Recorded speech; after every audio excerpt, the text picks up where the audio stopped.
Guten Abend, half a day, and heck yeah, it is time to be a silly little ghost, but at the same time, to just be coming straight in from work. Oh, microphone. My microphone is a bit fighting me a little bit, so if you suddenly see it start to do this, it's because it's not super secure to my desk. So if I suddenly sound funny, the mic is moving.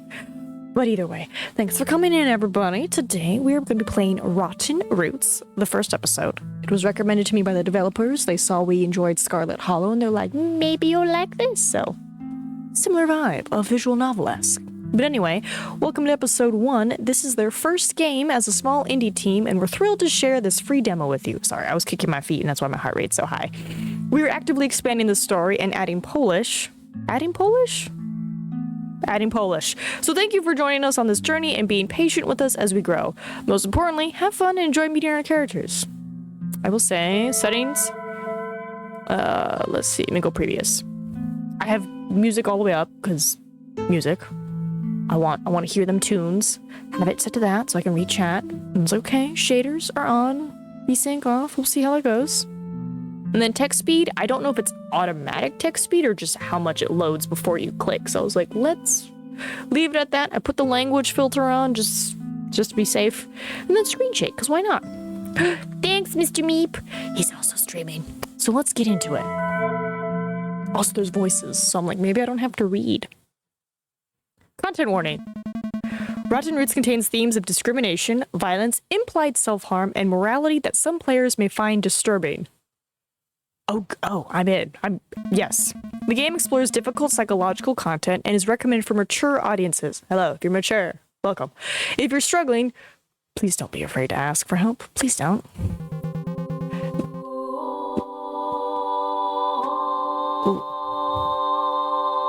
Ooh, I like it already. Sorry, I was listening.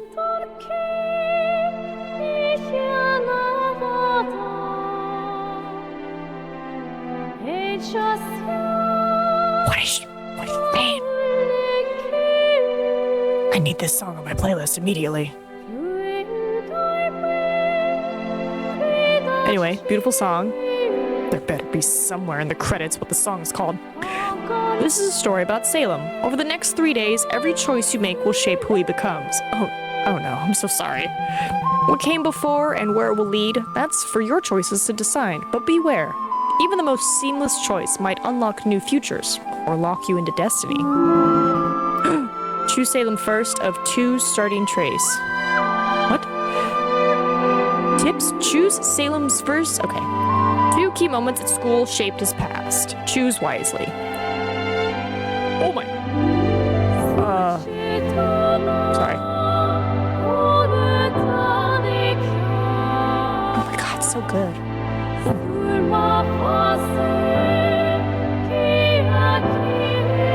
Literal goosebumps. That's how good of a song it is. We're gonna say occult. Salem read spooky texts in secret with the occult club and attempted dark rituals for fun. Salem was also part of Choose Salem's second of 2 starting traits. Oh, I see. It's missing the little, not comma, apostrophe. I was also part of computer. Salem became the go-to tech expert in Computer Club, confidently solving complex problems and helping others with their digital struggles. One last thing, if you're new to Salem's world, would you like me to explain unfamiliar terms as they come up, or would you prefer to piece things together from context? Please explain them. Storm Oak Handbook pop-ups like these will explain the term. Understood. I'll provide context when Salem encounters something that might need clarification. Thank you, because English is my second language. Episode 1. I'm already in love. Oh my god, who? The Overseer's chest glows red as it raises its gun at Salem. I'm sorry, what?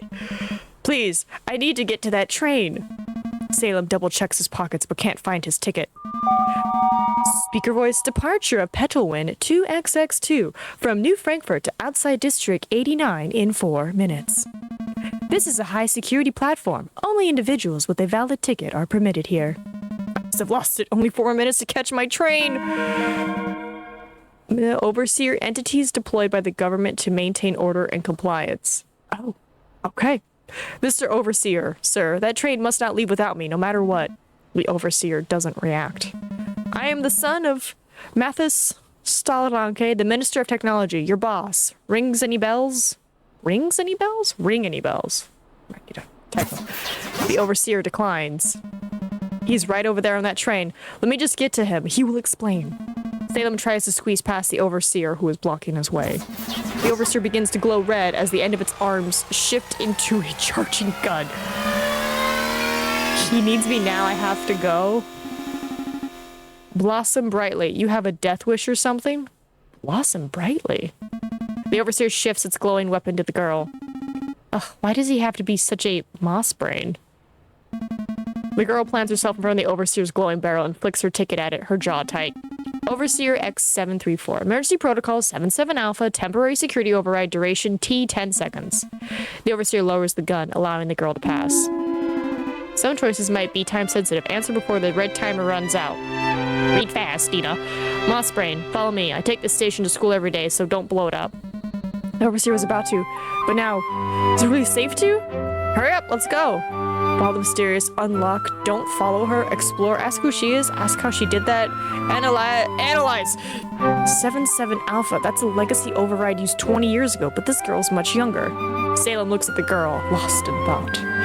Either she's had access to classified archives or someone very high up taught her those codes personally. You're being weird. Stop it with that nerd stare, let's go. The girl grabs Salem's hand and drags him onto the platform. Nerd stare? I was just... Stop it, you're getting worse. She then lets go and wipes her eye.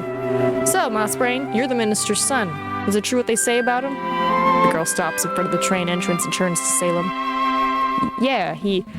When their eyes lock, Salem's stomach drops. No way, she just looks like Sylvana? Empress, supreme leader of the world government, soon celebrating her 50th year in power. Either her child or it is her. The girl takes another step back. Oh, stop staring, you're creeping me out. The girl turns to the overseer at the train station, flicks her ticket, and steps onto the train. I thought you already showed your ticket and walked past it. It's fine. Look, I got you this far. That's all I can do. Wait, no. I have to get on it. You're a big boy. You'll figure it out from here. She mutters as she puts away her ticket. Not that I care what happens to you, obviously. Please, can't you talk to it again? She pauses at the train entrance, glancing back at him, shaking her head. No, but listen, you better survive this, because if you don't, The door of the train closes automatically, cutting her short. Wait, can't you just... What? Hold on, let me help you out with that. What's that? Survive what? And how did she just breeze off a raging overseer? Salem tries to squeeze past the overseer, but it blocks his way. Departure of Pedalwind 2XX2 from New Frankfurt to outside District 89 in 3 minutes. This is a high-security platform. Only individuals with a valid ticket are permitted here. I can't do her voice, but that's fine. Salem takes a step back and turns to the overseer. I know this probably won't work, but maybe this one is more reasonable? Blossom brightly, Mr. Overseer. Sir, I need your help. Salem points toward the train behind the overseer. My father is in there. I haven't seen him in years. And the thing is, he is very sick and needs me. The overseer doesn't react. Could you please make an exception and let me through? It would mean the world to me, just this once. The overseer begins to glow red as the end of its arms shift into a charging gun. Please, I am no threat. He never asked for my help before. I just want to be there for him. The overseer continues charging its gun, pointing it towards Salem. Okay, don't shoot. Salem raises his hands and slowly turns away from the glowing overseer. He leans against a pillar. That was it. I tried. He slides down and crouches on the ground, knees pulled in. Behind him, a teen tries to exit the train. Why? Why today, when he needed me the most? When he needed me most? A loud thunk echoes from the train door. Ow. Wait, I'm stuck. Salem glances up to see the teen in the train doorway. The massive drum on his back is jammed in the doorframe. Just 1 second. The teen wiggles frantically, the large drum clanging and rattling against the stuck door. Why is my heart rate so high? I'm just reading. I guess I'm excited. Almost got it. With a final heave, he pops free and stumbles out of the train, a kazoo flying from his pocket and landing at Salem's feet. Salem cracks a smile and hands the kazoo back to the boy. Blossom brightly. Thanks a lot. I guess it's their greeting. The teen takes his kazoo and nervously plays a small tune on it. That was a small tune and it was great. You must be Salem, right? Departure at Petalwin 2XX2 from New Frankfort to outside District 89 in 2 minutes. Salem nods, looking at the ground while the teen's fingers nervously tap a rhythm against his drum. Krummerstube. Eyes assist the train crew. Is it really true that the minister is your father? Answer your question, tell much farther. Ask Kurt for a new ticket. Unlock. Ask him to get the overseer to let you in. Ticket. Blossom Briley, look, Kurt, I need a ticket. Can you get me one? I wish I could, but I'm just an assistant. Wolfgang handles all the tickets. There has to be something you can do, please. Well, I can't make tickets, but... Kurt scratches his head with a drumstick while Salem looks down the platform, noticing someone sneaking over the tracks toward them. Maybe I can ask the train to wait a few more minutes, give you time to find yours? Salem stands up, focusing on the stranger. That'd be amazing. Departure Petalwin 2XX2 from New Frankfort to outside District 89 in 1 minute. Sorry, Okay, I'll go tell Wolfgang we're still waiting for passengers. Kurt passes the overseer and turns back to the train. Meanwhile, the stranger gets closer until Salem recognizes him. What? How? He can't be here. James, what are you... I had to say goodbye. Did you see my ticket? I lost it. Departure Petalwin 2XX2 from New Frankfort to outside District 89 was delayed. It will now leave in 3 minutes. Sorry, I haven't seen any ticket, but you can't get on that train. I have to. We will hang out afterward.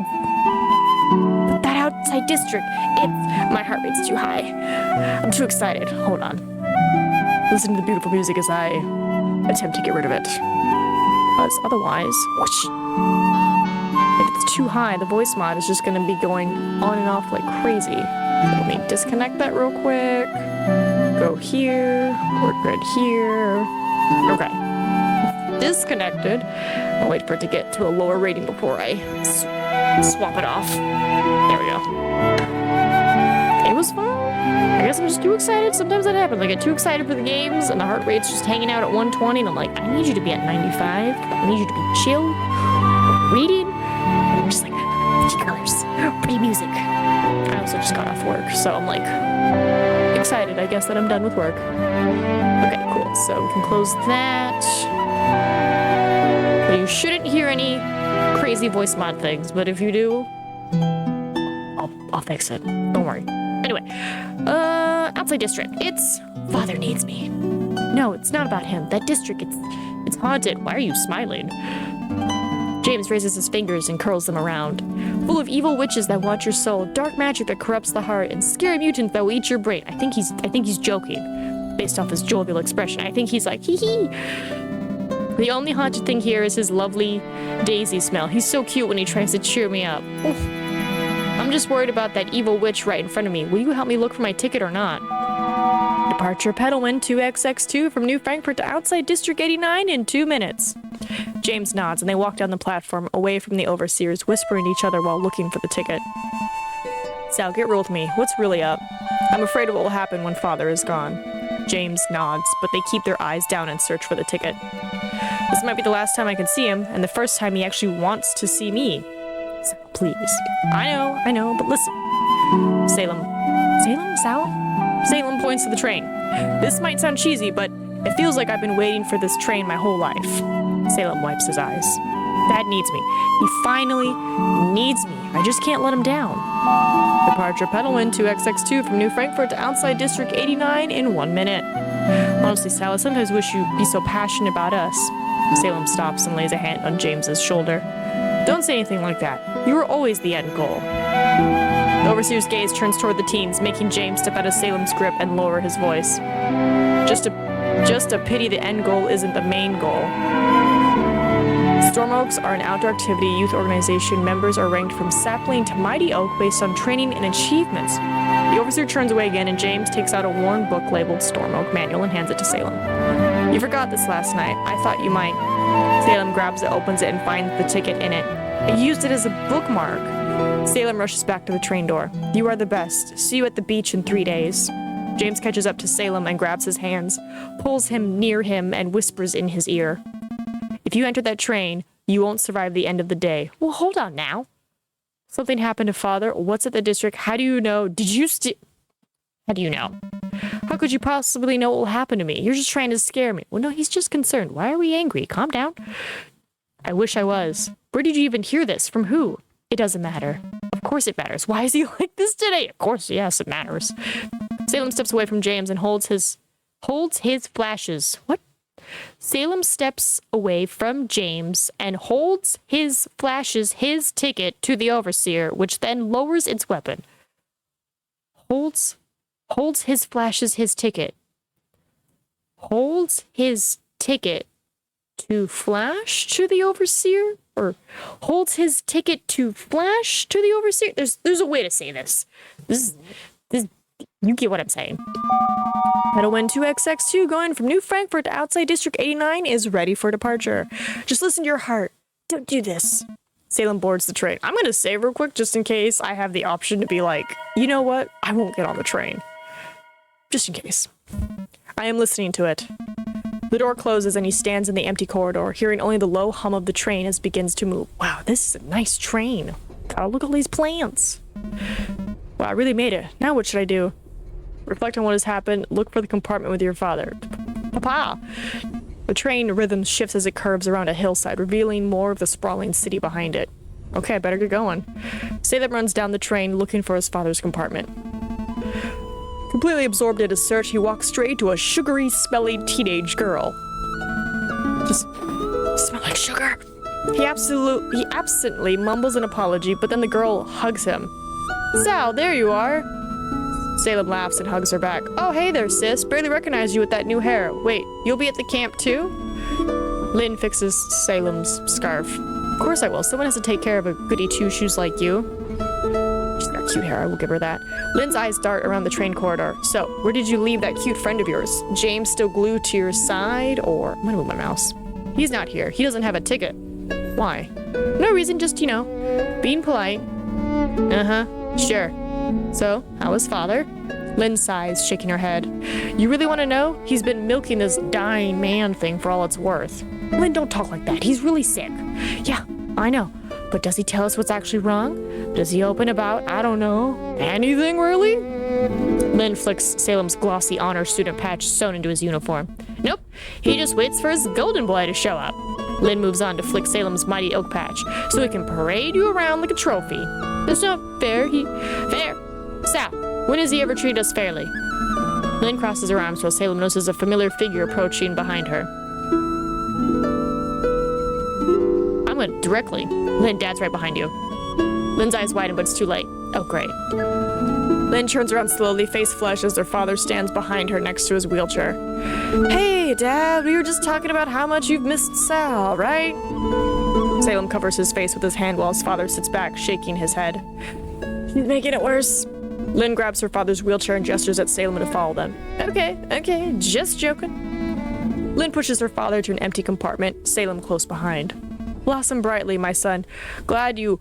Oh, that's cool. Made it. I love that.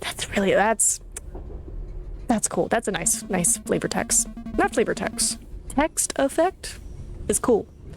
Salem bows before his pale father. Tubes are running from his face into his wheelchair. He smells sickly sweet with a hint of burned rubber. Is this a placeholder? Is it going to be like a reveal? He looks and smells awful. Those tubes running in and out of him. I didn't know it'd be this bad. Blossom brightly, father. Salem kisses his father's hand, his lips tingling sharply afterward. Now, let me see. Mateus takes a sip of his cup of water while Salem points to the honor student patch on his uniform. Dunkelwald. There we go. Now that I know it's German. German for Dark Forest, elite military academy known for producing exceptional talent. Top student each year becomes honor student. Dunkelwald. Right here. Honor student of the year at Dunkelwald Academy, just as promised. Lynn rolls her eyes. And Salem points to a shiny storm oak pin on his uniform. Right here. First mighty oak in all of NFC.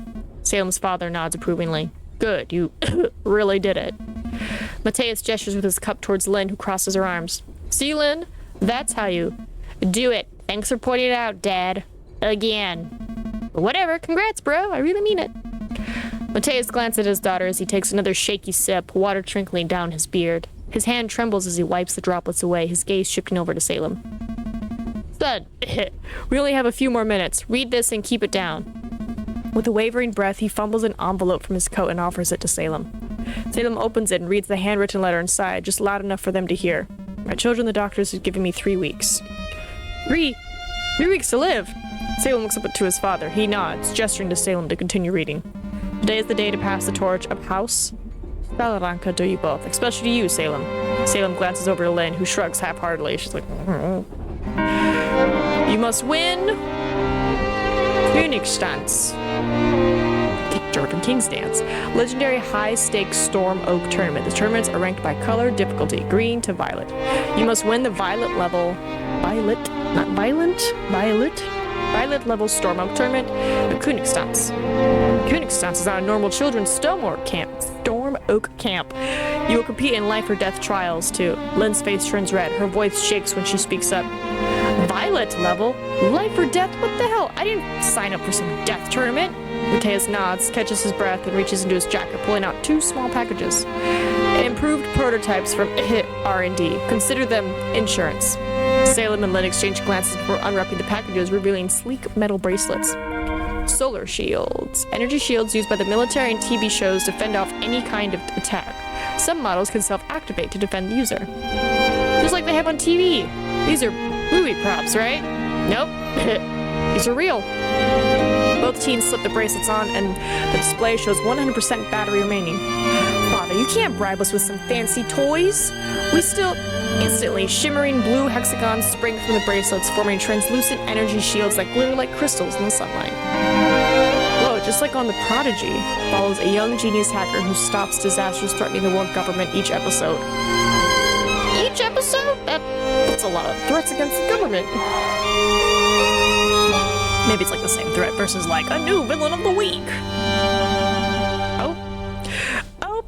No, how do I take this thing off? Is it this red button? With a swift motion, Mateus reaches over and covers the red button with his hands, spilling his cup while doing so. Don't touch that. Emergency use only. Keep them on at all times. Does it have a built-in vital dentist? Volkssonnen Vital Dentist, short VV, an elite 24/7 health support system for the world's wealthiest few. Krankenwagen. I'm sorry. Mateus shakes his head. You'll understand when the time comes, but it will drain the battery down to 0, so be absolutely certain before you use it. The teens deactivate their shields, the blue hexagons folding back in the bracelets with a soft hum. I still can't believe he's dying. And now this, some secret one-time emergency function? Good. Now, read on. Compete in life or death trials to help preserve the glorious name of the House Stalaranka. Salem, you are our last hope. Everything depends on your exceptional talent. And Lynn, support your brother during the Königstanz. Do what he says, and don't be a burden. Thanks, Dad. I won't, Father. We have always been a team, and that won't change now. Lynn looks away and mutters, Oh, she's crying. Brooding as if this whole messed up family would be screwed without me. Salem turns the letter and keeps on reading. Furthermore, Salem, you will... Salem stops reading, his face turning pale. Lynn stands up and crosses her arms. You... what? Come on, spit it out. Mateus gives Salem a nod, and Salem continues. You will marry Audrey Richer, daughter of Minister Waldron Richer. Your honor student achievement secured this alliance. Father, come on, for real. Don't do this to him. He wants me to marry... a girl? But James... polygamy, I would hope, is a thing in this solar punk universe. Salem's hands tighten on the letter and he glances at his father. Oh, what if they don't? Mateus nods for him to continue. Audrey Richer will be at the Storm Oak event. Court her. Lynn leans back into her seat, shakes her head, staring at her father. When I am gone, our legacy rests on your shoulders alone. Do not fail our name. Signed, Mateus Stalaranka. That's it? Are you... P.S. I am sorry I wasn't always a good father. Please forgive me. Everything I ever did, it was for you, all of it. Lynn stands up and opens the compartment door, about to leave. I will never forgive you, especially not after this. Salem reaches out and catches Lynn's wrist before she can leave, looking at her with a sad smile. Don't let him use your loyalty against you. Mateus stares at his shaking hands, a tear flowing down his cheek. Lynn, stop. No one is using me. I'll... You know what this reminds me of? What was it we played? It was another, like, long point-and-click game, and there was that whole vibe where there was a brother and sister, and they're like, Dad was a duke, and he got murdered. And it took us like years to get revenge, because he was like, you, daughter, you must support your brother in his quest to like regain our name. And years went by, but they did it eventually. I'll marry this girl. I'll win the tournament. I can't marry a stranger. I will honor. I'll marry the girl. I'll do it. I'll marry this girl. If this is your wish, father, then I will not disappoint you. Mateus nods, a weak smile on his face, while Lynn breaks away from Salem's grip and storms out of the compartment. Maybe my future wife is cool. Maybe she's like, I actually have also a partner. I'm only doing this because of family alliance nonsense. I'd be like, cool, we'll bring both of our partners to our very big house. Father, could you excuse me for just a moment? I have to go to the restroom. Salem rushes to the restroom, looking around for Lynn while doing so. She must be somewhere to let off some steam. Salem enters the restroom and locks the door behind him. He sits down on the cover of the toilet, shaking his head in disbelief. I didn't want any of this. Why is this a life and death tournament? I just wanted to see father. Salem buries his face in his hands. I don't want him to die. Also, me marrying a girl? I'm not sure if I'm even into girls. And I'm not ready yet to lead this family. This is all way too much. He shakes his head. I just want to hang out with James at the beach, cuddle up and watch Sylvana's anniversary ceremony on TV without fear of anyone bothering us. Salem gets up from the toilet. His book falls out of his pocket, revealing a letter. Another love letter? That's too dangerous to sneak into a personal item of mine. A flowery smell emerges from the paper. Daisies. Salem smiles. James was awfully mysterious. Maybe he knew something about the Königstanz. He opens the letter and reads it. It's a song. Raspberry sun, I hold you close. Swimming both while nose to nose. Ooh. You are the wave with lovely foam. Which shade of dream will be my home? Golden beach, sweet summer air. The cherry sunset becomes so rare. In the sea where dreams came true. Mermaid frolic in deepest blue. Oh my god, we're mermaid. Raspberry sun, I hold you close. Swing both while nose to nose. Collapsing waves storm the beach, while blackberry sun extends its reach. Raging dark waves reaching for sun, no golden beach when all is done. The world changes through the storm. What mermen will show their final form? Well, it started off hopeful. Raspberry sun, I hold you close, swing both while nose to nose. While the deep blue sea is torn apart, blackberry sun never fills the heart. Salem rubs his eyes. This seems useless for the Königstanz, but also really cute. Salem turns the page and sees more written on it. P.S. Sylvana or me? XOXO. What's up, Diggins? I can. Sylvana or me? What does that even mean? I don't have to choose. James will really need to explain some things to me after this. I can't fail. I gotta push through this.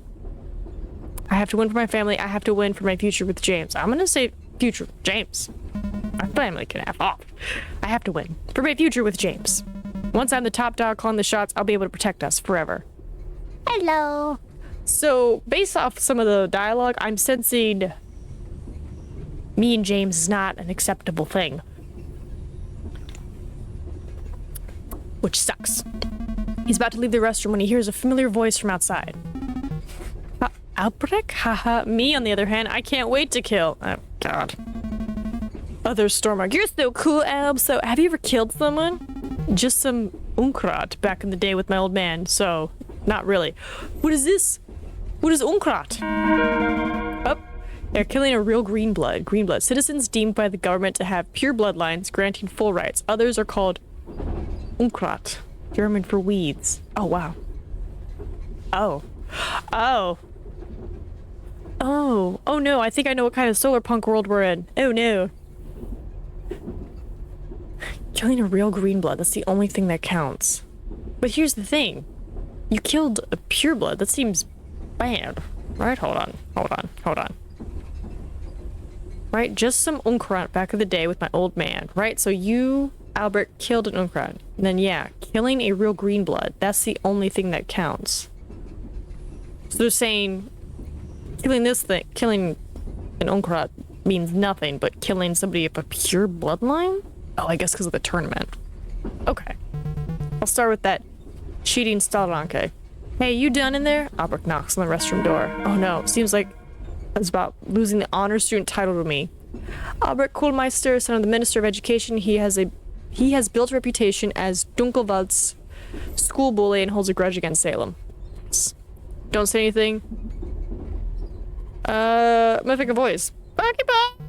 Whatever, let's just go with the next one. That was too close. Does he really want to kill? That was just him talking cool in front of his friend, right?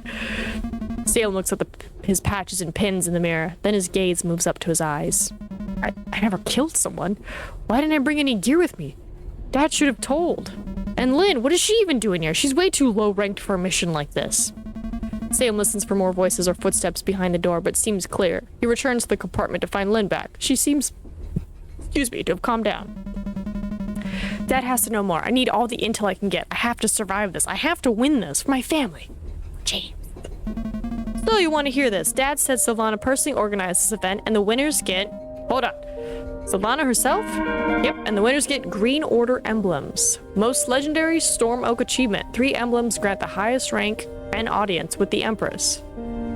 So if you get 3 of them, you get to talk to the Empress. Okay. That's impossible. They don't exist. They're made up. It's for Sylvana's 50th anniversary in 3 days. She's bringing them back. Salem flips his Storm Oak manual open and skips the list of emblems. The one at the top of the list is labeled Green Order Emblem. Green Order Emblem. Gain 3 to become Rank Forest Guardian. Honestly, this changes nothing. Become Rank Forest Guardian and meet the Empress personally. And can you make it legal that I can be with James? Seeing her on TV is one thing, but meeting her? That's beyond my wildest dream. Salem puts his book away because the train is slowing down. But goes! Oh, Green Order emblems. But goes are just a campfire myth. One I tell saplings to get them to behave. Sal, he is just further manipulating us, can't you see? The train comes to a screeching halt, causing Mateus to cough some more.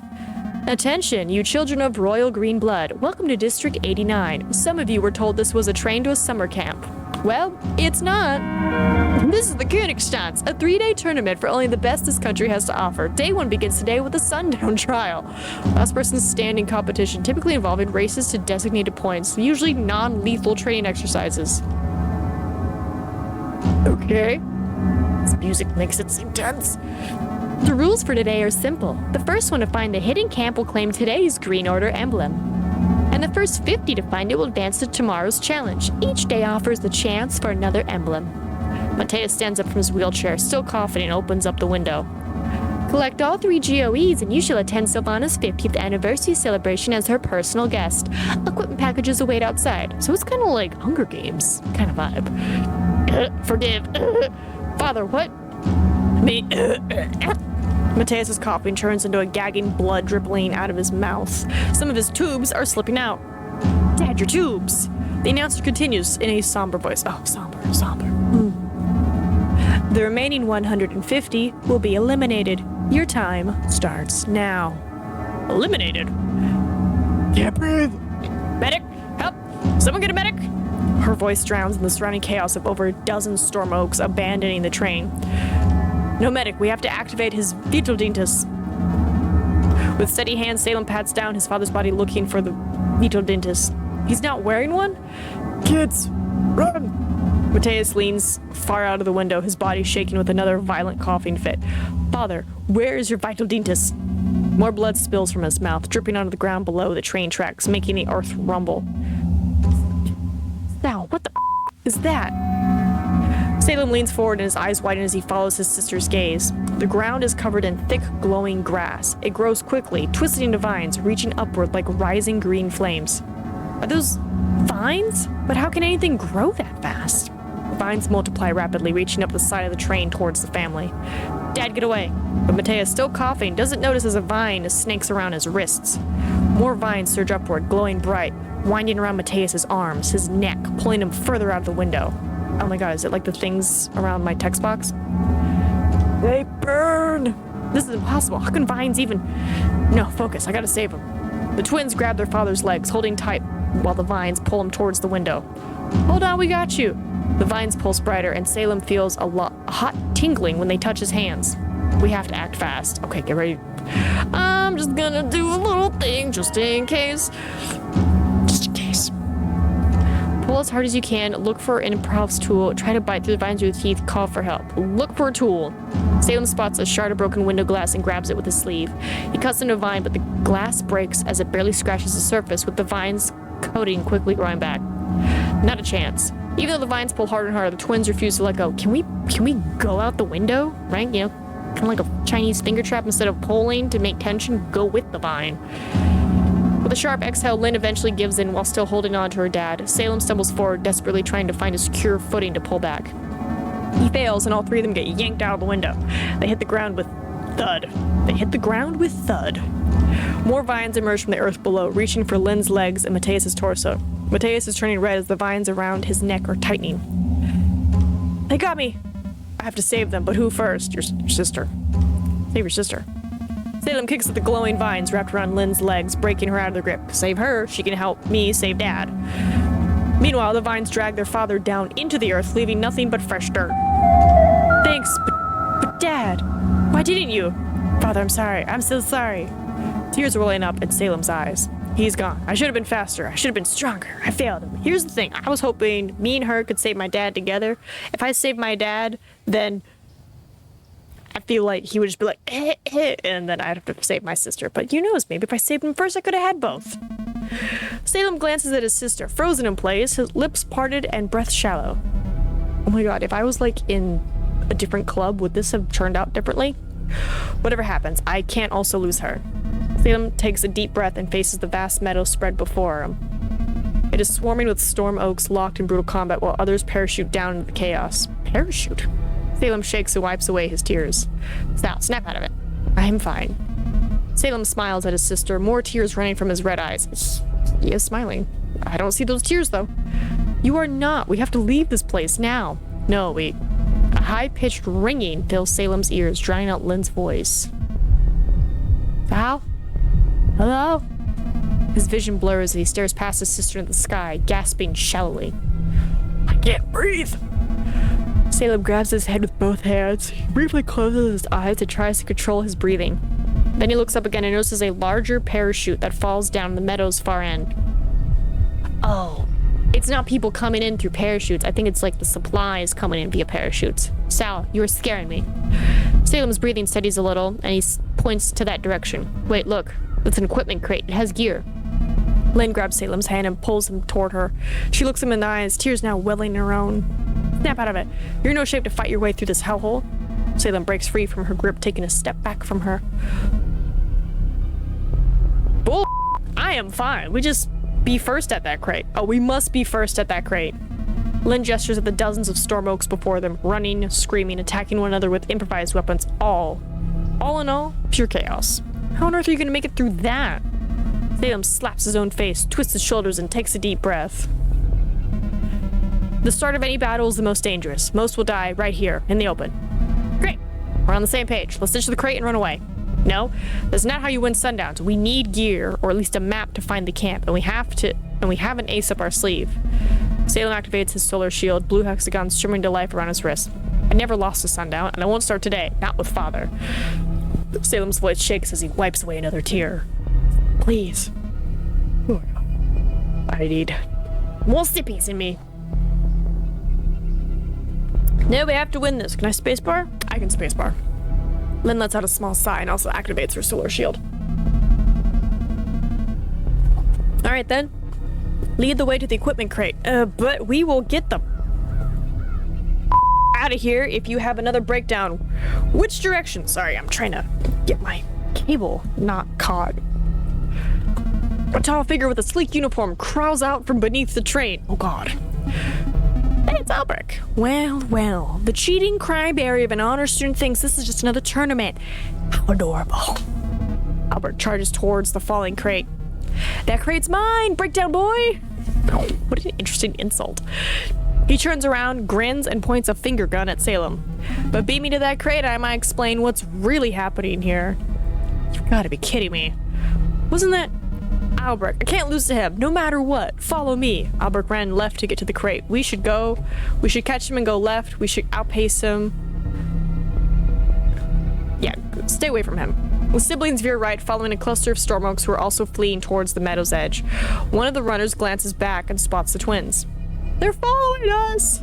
His companion whirls around, holding a rusted pocket knife with trembling hands. Stay back! The other storm oak stops, raising his fists. They think we're hunting them. Try to explain that you're friendly. No time. Failure! Slow down, hands raised, shields deactivated. No, don't deactivate the shields. Easy. Yeah, hold your horses. We're just passing through. Salem steps on a branch. The snap makes the knife wielder flinch. The knife wielder throws his blade. Salem's shield auto-activates, deflecting it. I said stay back! We're moving. The siblings hurry past as the storm oaks scramble away. Salem checks his bracelet. The shield battery's at 90%. They sprint toward the crate, leaving the others in the chaos behind. Did you not pick up the knife that he threw at you? Time to get moving again. Wait! A long silver handgun glints on the ground ahead. Smooth round metal, partly buried in the earth. A weapon? Salem reaches down for it, but a hooded figure in a faded purple coat rolls over the weapon and snatches it mid-motion. What the? The figure straightens up, hood completely shadowing their face. They pocket the strange handgun, no visible buttons or seams, and vanish into the crowd. Did that poser just steal our weapon? Who the was that? Some wannabe in a knockoff Prodigy costume, I guess. Should we catch him? No time for that. We need to keep moving. Let's work our way to the left. Let's go through the middle. I'm gonna say let's stay right. Sippies. Ooh, kiwi strawberry.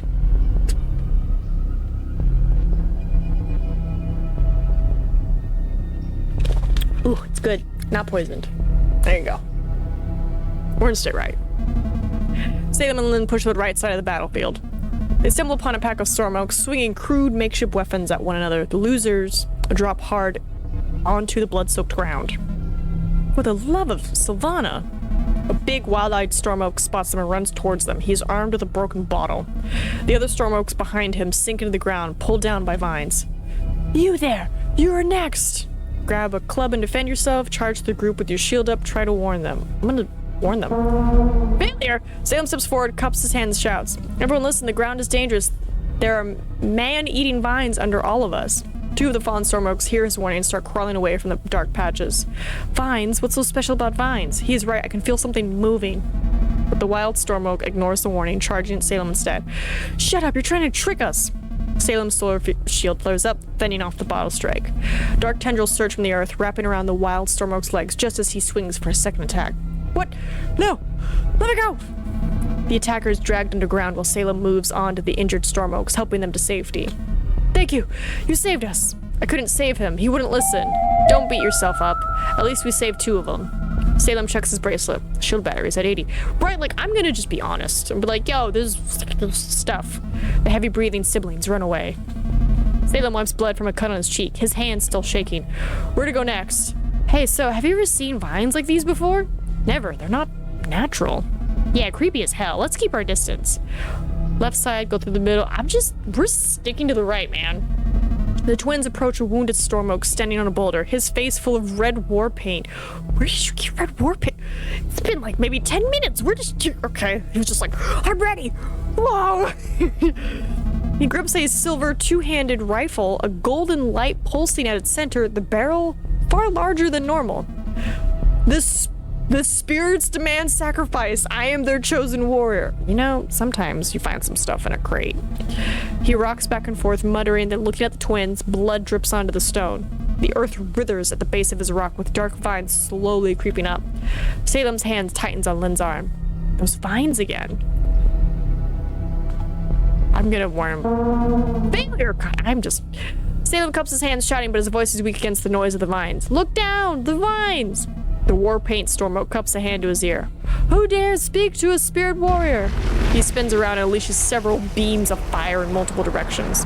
The flames spread across the meadow and fall from the sky, forcing Salem and Lynn to activate their shields. Run! They sprint away as more fire rains down. Their shields flare up, absorbing fire. Salem checks his bracelet while running, 70%. Behind them, the veins surge up the rock and take the storm oak down. The spirits! His voice is cut off as the twins keep on running. They run further down the meadow, away from the rock and the vines. I guess I should have been like, can I treat you? Time to get moving again. I'm sticking to the right, man.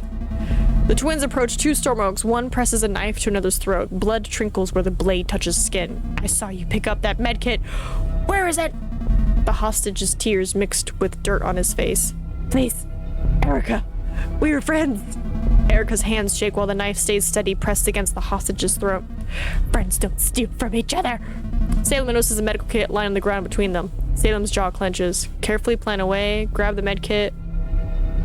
Yeah, sucker punch. Salem circles behind her, shield raised. He swings his shield down like a hammer. The hostage taker drops to the ground, knocked out. The hostage stumbles away. Stay down. Lynn checks the breathing. Still alive. You handled that well. He places the med kit next to her. But this will stay here. She will need it when she wakes up.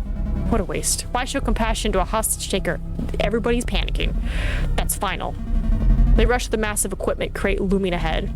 Salem and Lynn arrive at the supply crate, their boots stumbling through the dry grass. We actually seem to be first here. Too good to be true. Watch your back.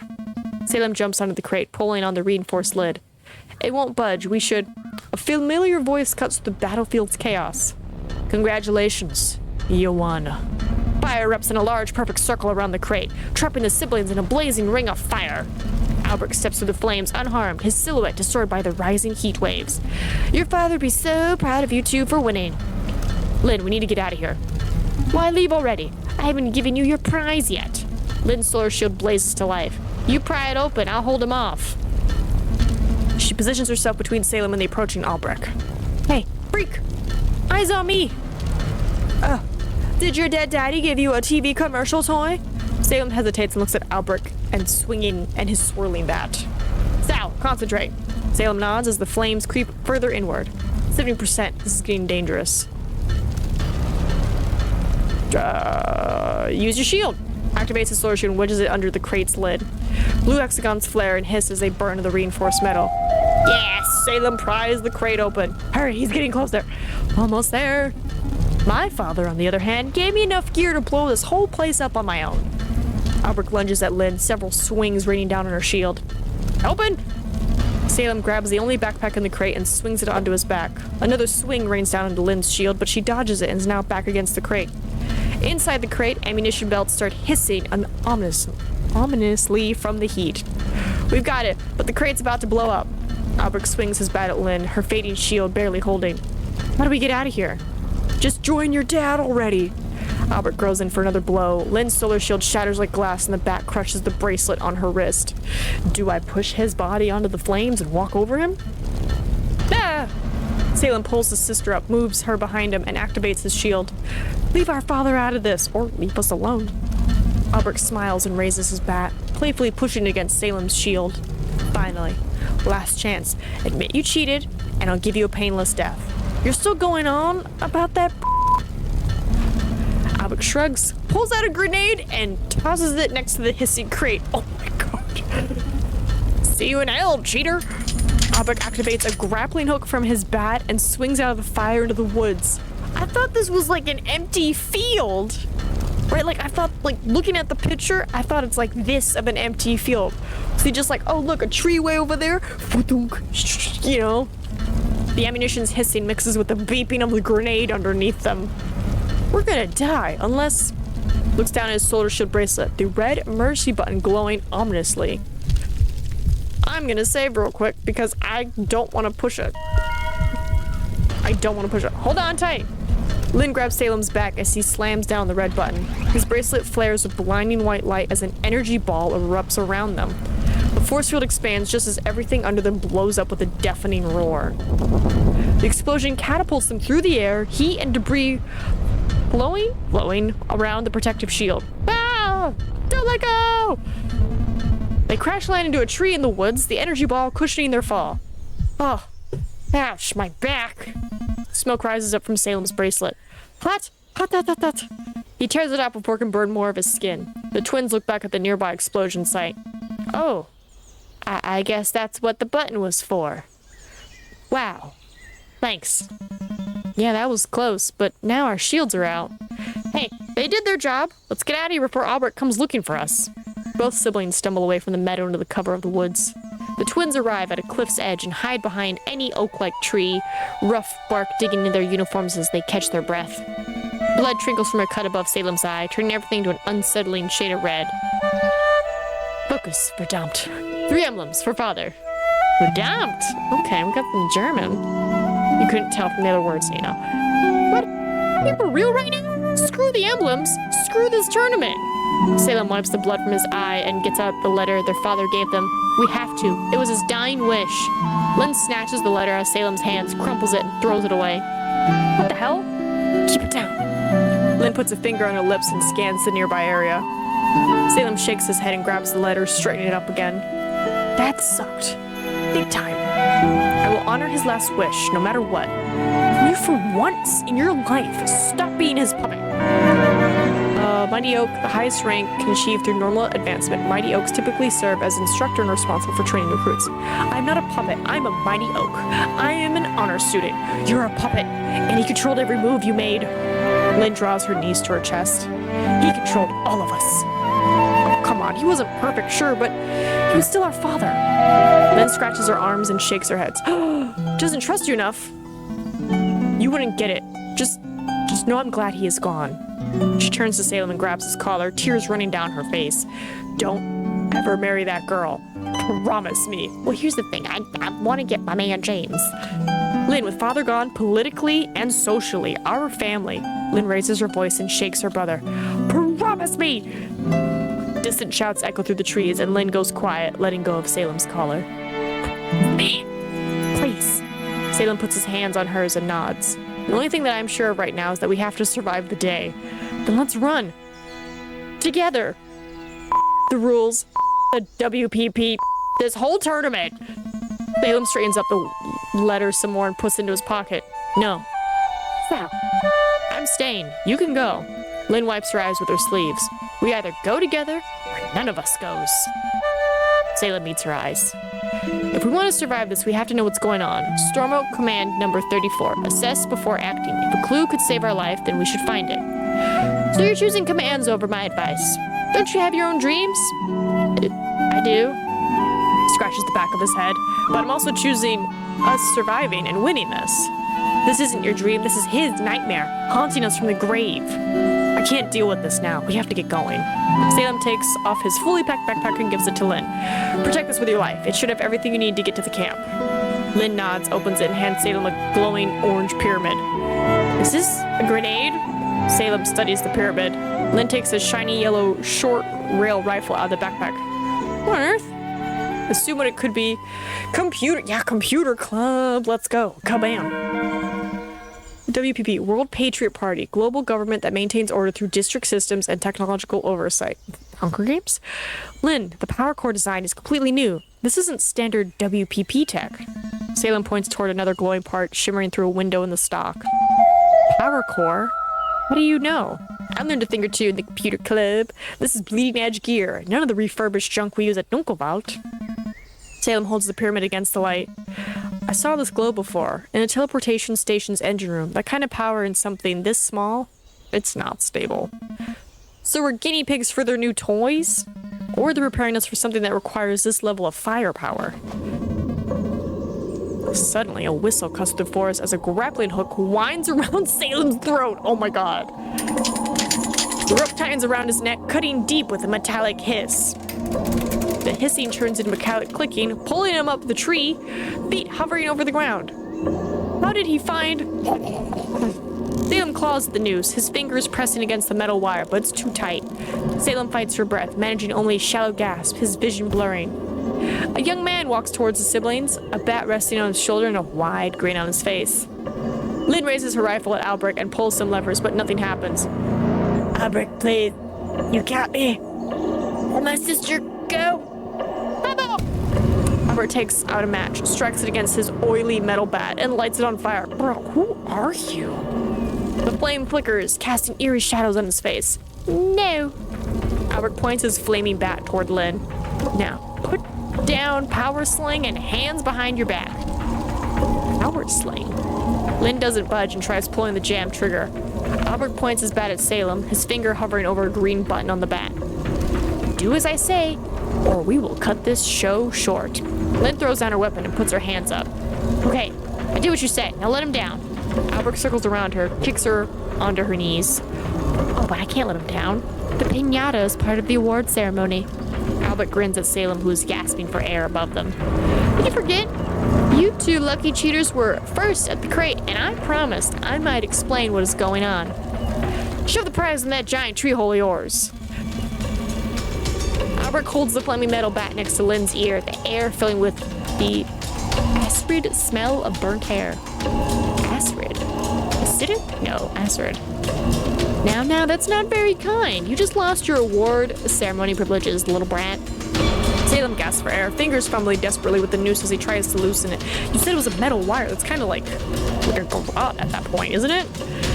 Instead, because your lies-filled pinata of a brother stole my honor student title, I will make him watch me squeeze out your life. Albert yanks Lynn's head back, slamming back, looking toward her hair. You're about to get a haircut. You're an even bigger than everyone's been saying. Albert stops, brows furrowed, the bat shaking in his grip. What's wrong? He didn't breastfeed you enough today? Oh my god, Lynn. He yanks her up by the hair, lifting her towards the dangling Salem, who is choking for air. Coalmeisters will never bow to any Starunk ever again. Not after today. Albert presses his bat onto Lynn's cheek, the hot metal burning into her flesh, but she stays silent, jaw clenched, glaring up at him. Badass. Where's Dead Daddy's shield now? Rottenroot. Oh, the name of the game. Albert lifts the bat. Lifts. Okay, there's another type of lifts the bat. The burn mark sizzling. That's all you got? You dung-fed failure of a son. Albert pushes the button on his flaming bat, tightening Salem's noose, raising Salem even higher above the ground. Coalmeisters are superior to Starrunks in every way. Superior? Your heads are so swollen with ego that even woodpeckers look for sturdier trees. Albert lays his flaming bat onto Lynn's shoulder. Her shoulder catches on fire, but she stays quiet, biting down on her teeth. Kudos to you, man. In the name of our Empress Sylvana, I condemn you for treason. Albert kicks Lynn, but she quickly regains balance and extinguishes the flames on her shoulder. May your uprooting fertilize our motherland. Oh, I'm getting the blossom brightly and the rotten root.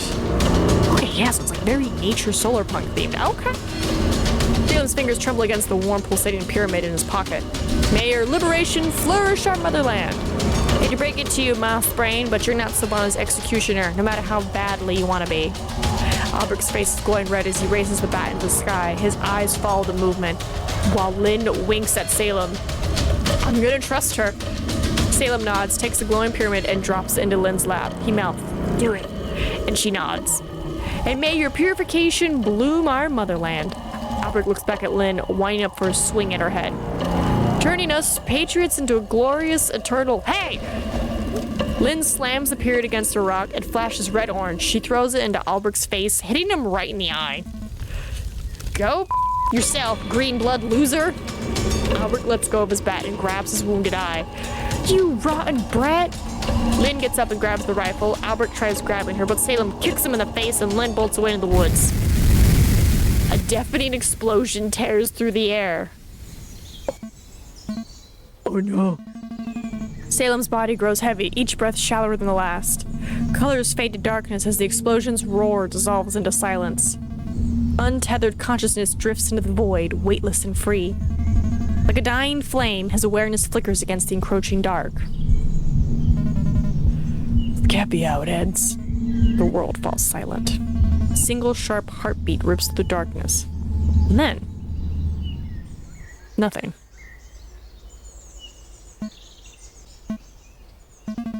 Salem opens his eyes, but it's completely dark. Hello?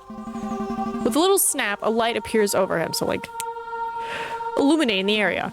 He sits in shallow water, surrounded by a shimmering lake, small ripples spreading outward from him. He looks down, watching his reflection warp on the water. Lynn. His whispering voice echoes over the dark lake as he stands up. Look closer, call out, surge. I'm gonna tap into my club vibes. We talked about places like this in our club. Threshold waters between life and death. Salem inspects the light above him. But I hope I am wrong. I can't die here. Oh my god, is he floating? Oh my god, he is. Look at him. He's going up and down. He's floating. Do a little float animation. Oh my god, it's Death Stranding. Nice. Salem starts walking through the water. On the other hand, I might not be completely screwed if this is really some threshold. Could there even be a gatekeeper? Hello? Someone? Or, I guess, something here? A voice cuts through the hollow stillness. Great. Another one. What? Who's there? Salem squints, but he can't make out where the voice is coming from. Okay, let's get this over with. Welcome to your death, Salem. Death? Salem hands Jake. Death. In the distance, Salem spots a barely lit pedestal with a gleaming badge on top. Hold on, music's back.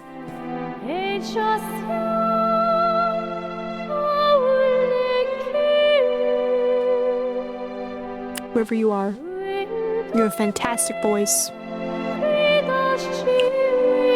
I just thought you should know.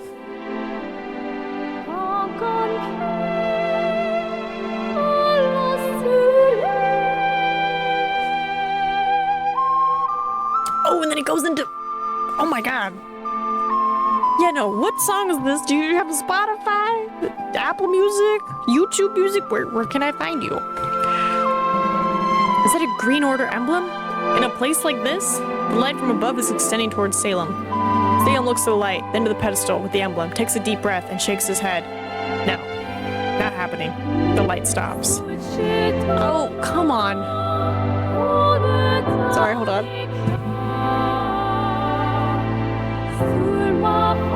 Because now there's two voices.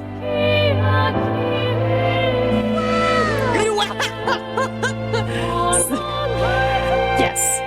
Wow, indeed. It's a really good song.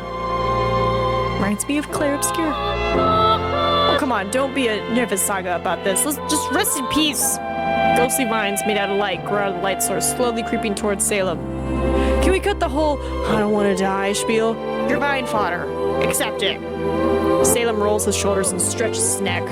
No, I am not. Command number 17. A storm oak never gives up.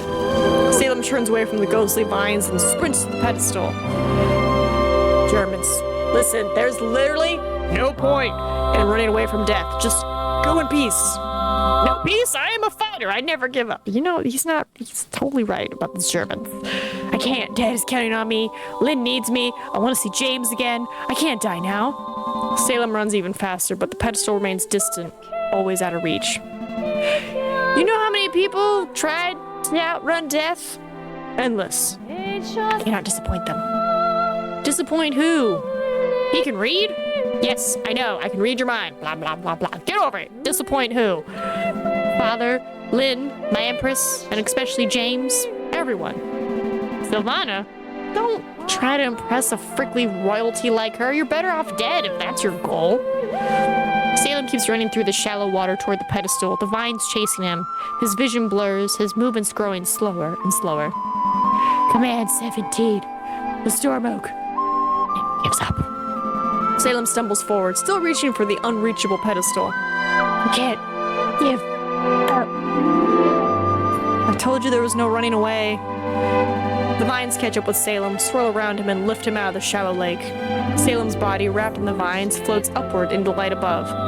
But hey, chin up! You got further than most! Salem's body begins dissolving into the light.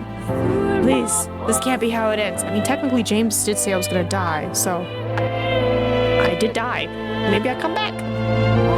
You will have a nice life over there. No more pain, no more struggles, and no exceptions. A sweet deal, honestly. This means nothing to me without James. All I ever wanted was stop. Let me have a peek myself on this James guy. Salem feels a tingling going through his head as the voice takes over. Salem was 12, crickets buzzing through the afternoon. The fresh scent of cut grass blows over the meadow. Salem takes the worn ball and places it on the grass, then smiles at James, who's jumping up and down in a goal. James jumps up, hanging hand over hand from the post above, swinging side to side. Salem shakes his head and smiles. He lifts a hand over his face as protection from the bright sun, and presses his tongue between his lips to aim. Oh, so like... James jumps back onto the ground, spits in his hands, rubs them, raises his dirty palms. Pew, pew. Yeah. Salem shoots, James jumps, and the ball swings at James. He catches it with a hug. James spins the green-tainted ball in one finger and shoots it as far as he can across the meadow. Salem was 14, in a treehouse. Sun glimmering through the wooden window frame. A bird is chirping a happy song, somewhere in the branches above them. James is lying on Salem's arm, his hair tickling slightly.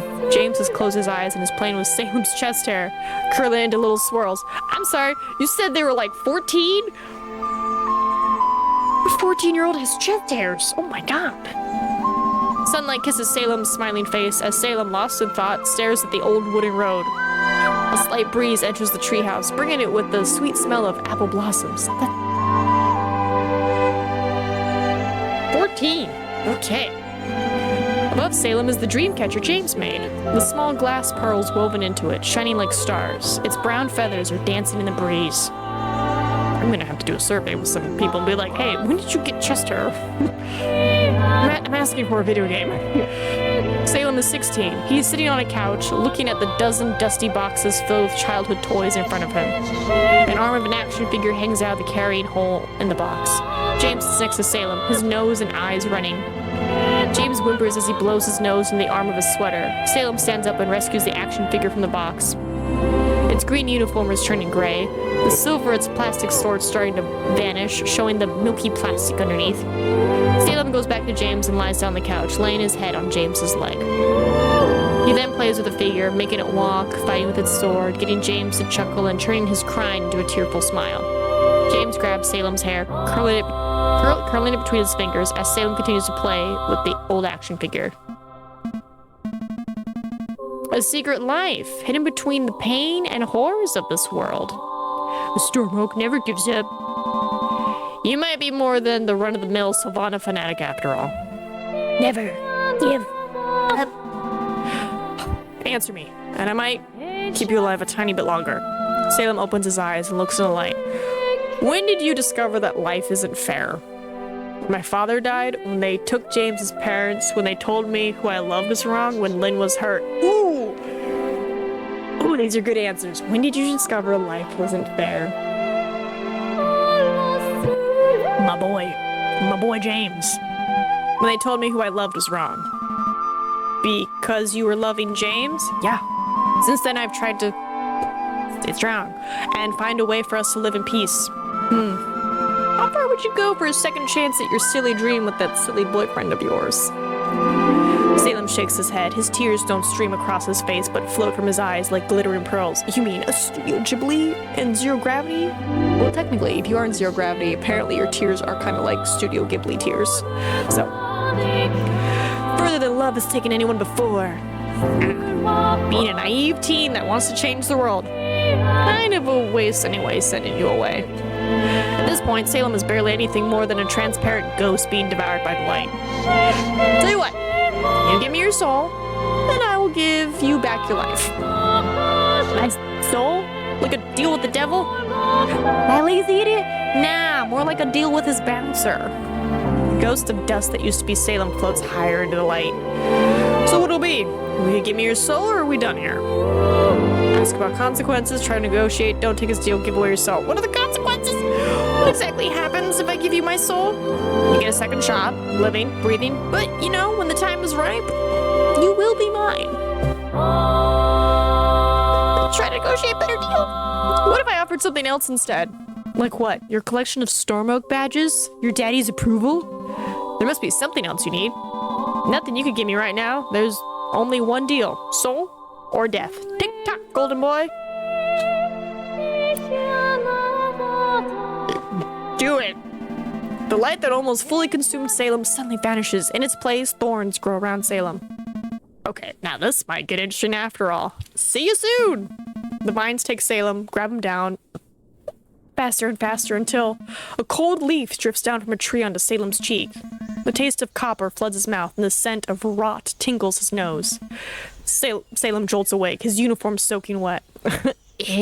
My zombie? I am back? Was all that just a dream? Salem blinks, each movement causing pain. Okay, stay calm. Man number 34. Storm Oak assesses before acting. Salem's fingers check his neck, finding no wound, only a crust of dried blood. Oh, weird. I swear that noose cut really deep. Salem checks the rest of his body. I am alive, and all things considered, mostly okay? Was that just some weird dream? Or is my soul... Salem pushes himself up from the ground and shakes his head. Nonsense, but where is Lynn? And where am I? Salem's glance shifts to the forest, full of deformed trees and vibrant leaves. District 89. Really feels like nature gone mad. His eyes catch faint tracks in the dirt nearby. Salem approaches them and identifies drag marks, broken twigs, and scuffed footprints. Did Lynn drag me here after the explosion? Doesn't look like her footprints. While Salem looks closer at the drag marks, a sun ray glimmering through the trees catches his eye. Oh, no, I have to get going! Salem stumbles around, peeking through the treetops to see the position of the sun. No more parachutes, and I must have lost at least 4 hours. I am running out of time. Whoever brought me here didn't leave any equipment, so where should I... An explosion booms in the distance, the sound echoing through the forest.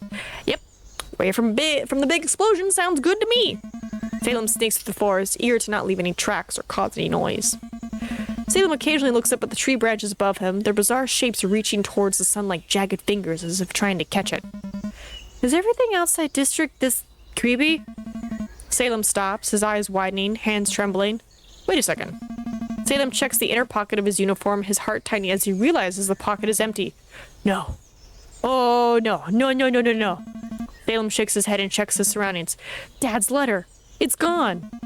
Salem's breathing becomes rapid and shallow as a cloud passes over the sun, blocking the light. Shadows. They're coming for me. Salem falls onto his knees. Are shadows a thing? I lost it. His last will. I lost the proof that he believed in me. The only proof. Tears run down Salem's face. He wipes them away, staring at his wet thumbs, whispering. What? His wet thumbs? Does he wipe like this, or is he wiping like this? Because he's got wet thumbs, so it's not this, it's this. Ah, the Germans, we count everything with the... Because we don't go 1, 2, we go 1, 2. I lost Lynn, I lost Dad, I lost my soul, I lost everything. Salem presses his hands over his head, shaking. Tears fall to the ground. I failed you, Father. The clouds are blocking out more and more of the light. The resulting shadows of the surrounding trees claw at Salem like grasping hands. Nothing. I have nothing. What's that? Shots echo through the forest. Salem immediately stands up, pressing his shaking, wet hands into fists. Pressing them? Pressing them into fists. I don't know. I'm being silly. Shots? I have my life. I must survive. Salem wipes away his tears and takes a deep breath. At least that. Salem lunges into some bushes next to him, holding his breath as someone charges at him. That's a storm oak with a gun. Did he see me? Another shot fires. A blonde teen falls to the ground, squealing. Salem watches the attacker move closer, picking up the weapon the boy dropped. That's the hooded figure again. Salem shifts, the bush shakes. The hooded stranger points their weapon to Salem's hiding spot. Salem freezes completely, every muscle locked in place. Don't move. Don't breathe. Don't even think. The hooded figure takes a step closer, weapon still raised. After what feels like an eternity, they lower their weapon and turn away. Salem's lungs burn as he finally allows himself a silent breath. The hooded figure disappears in the forest. The teen notices Salem, grabs his knife, and activates it. A small blue laser blade springs from it. His hands shake as he points it at Salem, his other hand clutching his stomach, fingers slick with blood.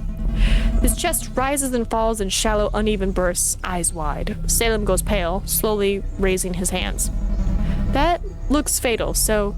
Command number 7. I should help him, but... Stay away from me! Cold sweat trickles from Salem's head as the kid waves his knife at him. Salem looks at the blood running through the boy's fingers and down to the ground underneath him, where the grass shifts its color. The blood is about to summon those vines, and... Salem gazes at the laser knife the boy is still waving at him to fend him off. That knife could get really nasty. I'm gonna warn him of the vines. Watch out, vines. The teen follows Salem's pointing finger toward the bubbling grass underneath him, then takes his knife and stabs in the ground. Run, get away from the blood. Dark vines surge from the earth, wrapping around the teen's legs. Help me, please. Salem bends a long tree branch from a tree down toward the teen. Grab this. The boy reaches for the branch, his fingertips touching leaves, but then vines pull him further away. He turns back to the vines and slashes at them with his knife, cutting through some, but more rise from the ground. Get me out of here! Help! The vines drag him down to the earth. Help! His voice cuts off as he disappears underground. I'm just trying to save people, and it's just not going well. Salem sneaks away from the vines, his body shaking as he picks up a stick. Maybe I should have done more. Salem's hand is shaking as he starts tearing off little twigs from the stick. No, he wouldn't have done the same for me. Salem breaks off the top parts of his stick, each break snapping through the woods. His wound, he was dead anyway. Salem looks back to Vine still twirling where the teen was. Salem takes a deep breath as he keeps picking at his stick. And it is a sundown. An extreme situation. The most important thing is to survive. A wooden splinter cuts into Salem's finger, tears welling up in his eyes as he whispers, "Not my fault. Not my fault." He watches as a small droplet of blood builds on the tip of his thumb, a tear running down his face. I have nothing else, just his life. Salem rubs the blood away onto his scarf and takes a deep breath. Okay, pull yourself together. Salem takes another deep breath and looks at the forest ahead. The camp. I have to find it. Maybe I should climb a stick snaps through the silence of the woods. Salem turns around, more branches cracking near him. Someone is here. Salem looks around at the surrounding trees and bushes. Oh, Jesus. As he nears a bush, a sudden flash of blinding light hits him out of nowhere, washing out his vision. What the? Still blinking away the after images, Salem makes out a figure step into the light. Wait, can't be. Surprise! James, what are you doing here? This is a life or death tournament. James springs at him with a light turn, arms spread wide, grinning. James, but how? Salem lowers his voice. What the are you doing here? James' eyes sparkle excitedly. I missed you too. Never surprised me like that. I could have shot you. James was closer to Salem, his grin growing bigger and bigger. He bounces on his tiptoes, leaning until he's right in Salem's face. I don't see a gun, but how about you shoot me a kiss instead? Kiss him? But what if someone... Kiss him. Kiss him. James strokes through Salem's hair as they kiss in the shadow of the red tree. I might die. I'm gonna kiss my boyfriend. His kiss is surprisingly gentle. So warm and sweet. James is on his tiptoes while kissing and whispers lightly between parted lips. I've missed this. You as well? Salem turns red and smiles. All of this. It's like his kiss is transporting me onto a soft and wispy cloud. We're in dangerous territory. Can we focus real quick? Maybe. Salem's lips brush against James while they whisper. Do it! Just do it! Just maybe. You are awfully red for just maybe. Salem pulls his scarf up, trying to hide his face. Very funny. Don't worry, they did smooch. No, I'm not. Yeah, right, you're totally red, you little sneak. Salem's smile fades as he slides his scarf back down. Salem takes a deep breath, looks down at the ground, and rubs the back of his head. James, father died. The vines in this place took him. Oh, honey bun, I tried to warn you about this cursed place. Are you okay? Of course. I am a storm oak. Let me ask again. Are you really okay? Why are you here? Tell me everything. Tell him what happened. Move along. Okay, so the previous things where it said explore, I didn't know that was like, oh, I have time to get some more questions and answers. I thought it was like, one and done. So why are you here? Why are you here? You aren't even a storm oak. Don't worry about. I always worry about you. You're a trouble magnet. Salem rubs his face, shaking his head. I won't cause any trouble, I promise. Salem lets out a shaky laugh through his clenched teeth, his brows furrowing. Let me ask again, are you really okay? Tell me everything you know. Where we are and how do we... Honestly, I don't know any more than you. I just got lucky finding you here. But you must know something if you tried stopping me. James moves closer to Salem, eyes locking into his as he fixes Salem's collar. I know someone's got to watch your back in all this. Salem swats James' hands away. Let me ask you again, are you really okay? Tell him what happened. So much happened. Lynn and I got separated. There was this huge explosion. We flew through the air, and I might have sold my soul to the devil. Sounds like you hit your head really hard. I'm serious. There was this dark lake and a voice telling me what to do. And Sal, calm down. We'll have to keep a cool head today. I am calm. You don't believe me, do you? James sighs and crosses his arms. I do believe you. Mind control voices sound like something the WPP would pull off. No, the voice hates... Listen, let's stop this discussion. You're worrying me enough already. Salem takes a deep breath and nods. Let me ask you again. Are you really okay? I am fine. We should move along before... A twig snaps behind them and Salem freezes. Then another sound. A scratching on metal followed by the sound of fire. Ambush! Try to protect James. Ask where he is. Protect James! Salem shoves James behind him. Get down! James closes his eyes and clutches at Salem's jacket. Salem crashes to the ground in a cloud of wood, earth, and dust. He looks at James next to him, then over to a silhouette approaching them. What? The world government coined the slur Balfrucht, literally rotten fruit, as a derogatory term.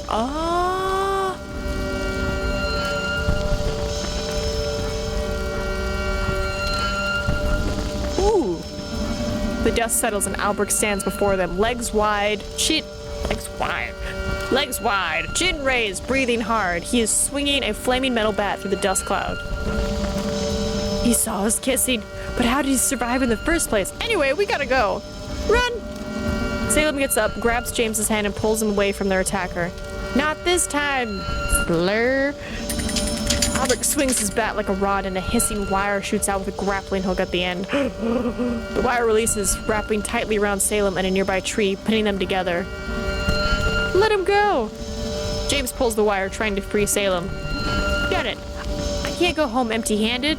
Salem pushes against the wire, but it doesn't budge. Oh my god, if you murder my boyfriend in front of my eyes right now. James spots a large stick, grabs it, and points it at Albrecht, but Albrecht shatters it with a swing of his flaming bat, sending splinters flying from James's hand. Albrecht points his bat at James.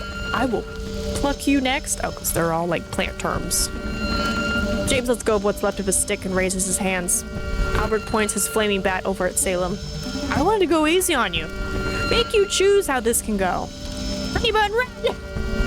Albrecht grabs his flaming bat with both hands, turning back at Salem.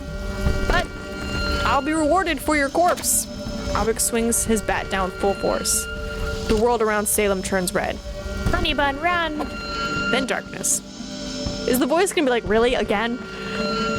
Oh. Oh, come on, I just patched you up. Salem's head shifts back into place, his senses slowly returning. He's like, stop it. Hello? Anyone home? Salem finds himself sitting in water, back at the shimmering, illuminated lake with his head pounding. Am I dead again?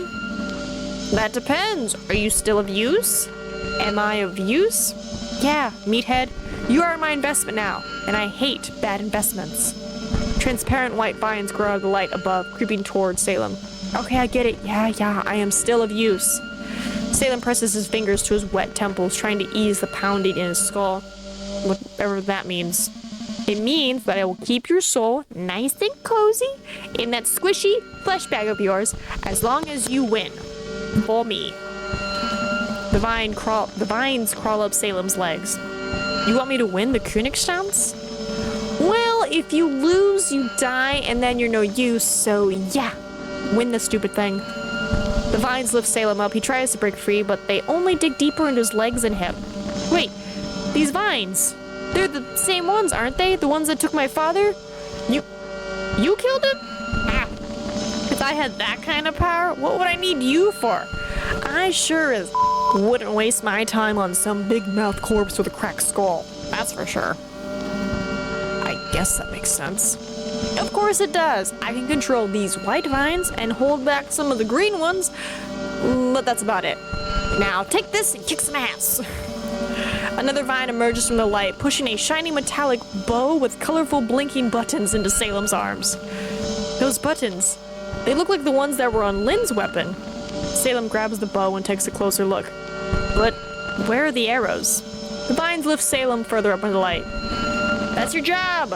Figure it out, and be quick. I can't hold off the normal vines forever. The vines take Salem further up, the water vanishing until everything turns black. Salem regains consciousness, his lungs burning for air. All of this is because of psycho haters like you. Let's go, James. James, bleeding from his leg, leans over Salem, frantically slapping his face. Salem! Wake up! Come back! Salem's vision clears, the world still spinning as he sits up on the torn up ground. What happened? James rubs his eyes, voice breaking. You were dead! The vines came, and now you're back! Albrecht's flaming bat cuts through the air between them, forcing James to stumble backward. Salem, the world around him still spinning, realizes the shiny bow is still in his hands. So it wasn't a dream. Watch out! Albrecht swings, Salem raises the bow just in time, metal ringing as it catches the strike. Dirty, where did you get that? Salem rolls to the side, stands up, and raises his bow. You better fire it. How does this thing work? Salem, focused on finding the right buttons, is kicked to the ground by Albrecht. I know how to use it. Throw it over. Salem throws it over James and dodges an incoming blow from the bat with another side roll. James catches the bow, pulls the bowstring, materializing a water arrow, but stops, his fingers shaking. What? I knew you weren't a real man. What are you talking about? Albert grins, eyes gleaming. James flares his nostrils, closes his eyes, and releases the arrow. The arrow flies, misses Albrecht, and vanishes between the trees with a sharp hiss as it strikes something. I don't want to say it, because it's a mean slur. Salem tries to stand up, but Albrecht pins him down. Oh, I'm gonna love killing you again. Albrecht winds up for the strike, raising his bat high, flames trailing through the air. Bro, how did your bat just continuously have oil? Like, this has been on for a while. Before he can strike, another water arrow shoots toward him, this time grazing his hip and sending him stumbling forward. You! James stands with the bow raised, pulling the string again, another arrow forming. You honorless! Another water arrow strikes Albrecht, this time his shoulder, hot red steam hissing from the impact wound. I hate all of you! Albrecht, I think you're just mad because you want to kiss me, but society says you can't kiss me, so now you're just mean to me. Or, Albrecht takes a big grenade out from inside of his jacket. Plan B, you two are coming with me. He pulls the pin out with his teeth and spits it onto the ground. Tick-tock, tick-tock, tick-tock. A final water arrow strikes Albrecht directly through the chest, pushing him to the ground. Did I get him? The grenade slips from Albrecht's fingers, rolling away. Albrecht looks down, confused at the hole in his chest. Now there's no way you'll survive this. Albrecht will remember that. Oh. James, grenade! Salem scrambles away from the grenade, pulling James behind the fallen tree for cover. The grenade goes off. Green light floods the forest, shockwaves slamming into everything nearby. The blast lifts Albrecht off his feet and hurls him backward. Salem throws himself over James, wood splinters and rock filling the air. As the dust settles, the scent of sweet, earthy decay pierces through. Are we dead yet? Salem gets up and peers into the crater. Albrecht's body lies at the edge. We just killed Albrecht. Good, he killed you! Thanks, James. Salem steps closer to the crater, noticing its deeper part covered in thousands of vines. Some of them seem to have been cut by the blast, green liquid spilling from their insides. I can't hold off the vines forever. Salem inspects the two of them and notices their bleeding wounds. We gotta go. The vines crawl out of the crater, creeping towards them. Salem grabs James's hand and together they run from the detonation area, the vines following them. While running away, a compartment on Albrecht's belt springs open with a loud pneumatic hiss, making them turn around. Critical condition detected. Photon extraction initiated. What the? Oh my god, can I shoot it? Shoot it! A balloon rises from the crater, yanking Albrecht's body upward. Volkenson Vito dentist. They'll pump him full of meds before his brain even flatlines. That bastard's on VV. James grabs the bow from his back. Do it.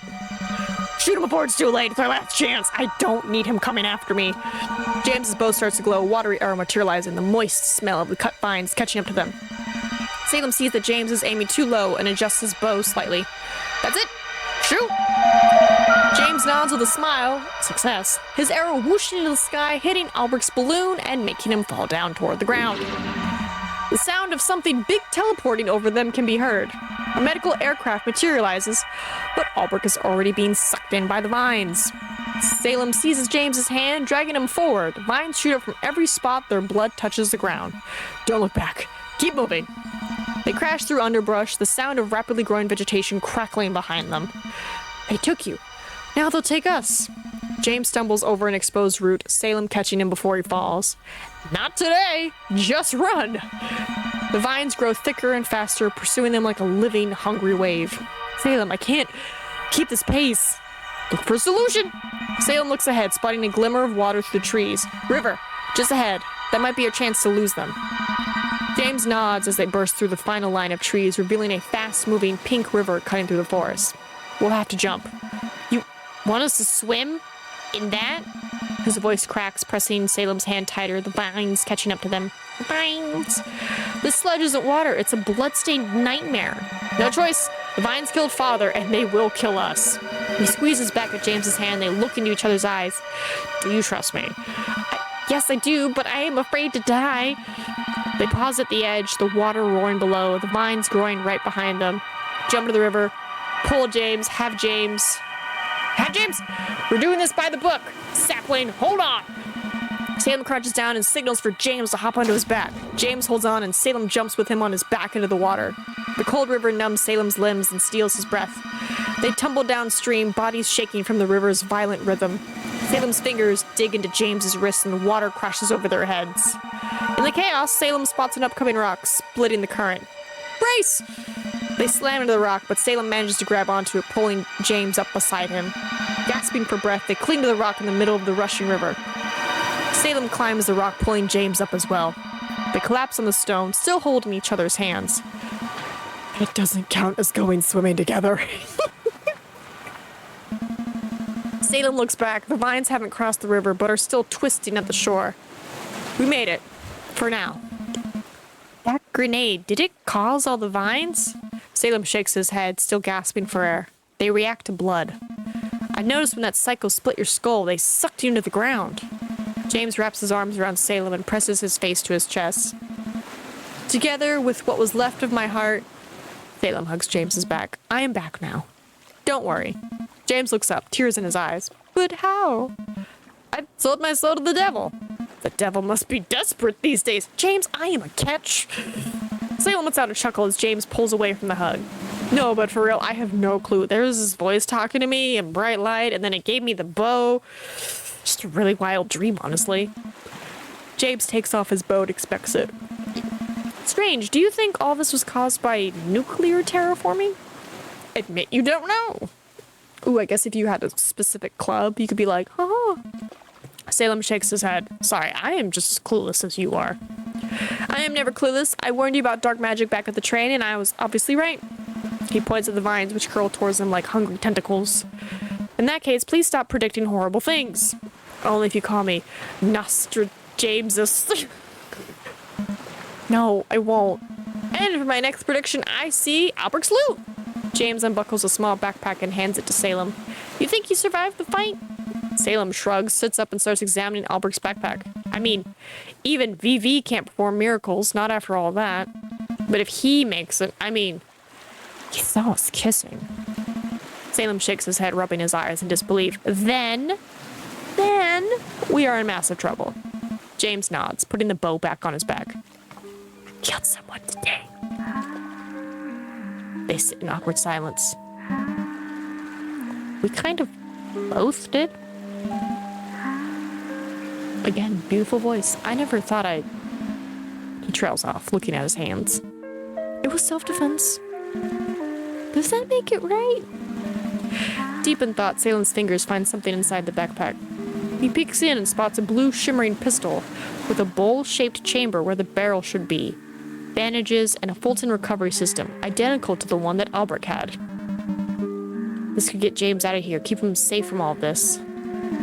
Salem's gaze drifts to the vine at the riverside, then his fingers trace the Fulton system straps. I feel like I should be more upset about killing someone. Shouldn't I be more upset? You're in shock, sweetie. I'm gonna just boop you out of here. Salem moves closer, putting an arm around James's shoulder. All my life I've been told we're the bad ones. I always thought if they actually caught us, maybe they see us as people, or at least tolerate our love. Salem rubs James's back. Nothing's black and white. Not them. Not us. Feels very black and white nowadays. Maybe it's time for us to get the respect we deserve. They sit in silence, watching the vines twirling across the river. James takes a deep breath while Salem notices the vines, now growing underwater, into the river towards them. Okay, we are losing time. This is still a violet-level Storm Oak camp. Salem looks over at James as he fixes his hair, wringing out the water. What, is he just like... Because he's got short hair. Ooh, maybe he's got like really like hair that like holds a lot of water. He wouldn't be suited even for a green level one. James, you have to go. Please just go back home. I can't concentrate when you're in danger. Let me protect you by setting you away. See, this one has an arrow, but these don't. Oh, because that's not the one that's selected. Never mind. You have to go now. Salem's jaw tightens as he speaks, his grip on the recovery belt growing firm. You have to go now. This isn't up for discussion. Even if I wanted to, how? Do you want me to go for another death swim? Salem opens the backpack and gets out the Fulton system. This will get you back home. Sal, no, I can't. I want to help you. I want to be with you. Albert saw us. You must hide, at least for a few weeks. He's likely dead, and it's his word against ours. That's not how it works with a coal meister involved. It's all too risky. Salem starts fastening the first belt around James. James grabs his wrist. I am afraid, but I can help. We can do this together. You're not even a real storm oak, honey bun. Salem's voice breaks as he attaches the other belts. For me, everything is on the line already. I can't also lose you. I have just as much at stake. I'm not some delicate flower you. Goodbye, James. Salem pushes a button on the belt and it begins to flash. A latch snaps open, revealing a big red button. Emergency evacuation mode ready for takeoff. James freezes, his lips trembling. Salem, no. James turns pale, his pupil dilate, his breathing shallow. Salem's hand trembles over the button. Oh!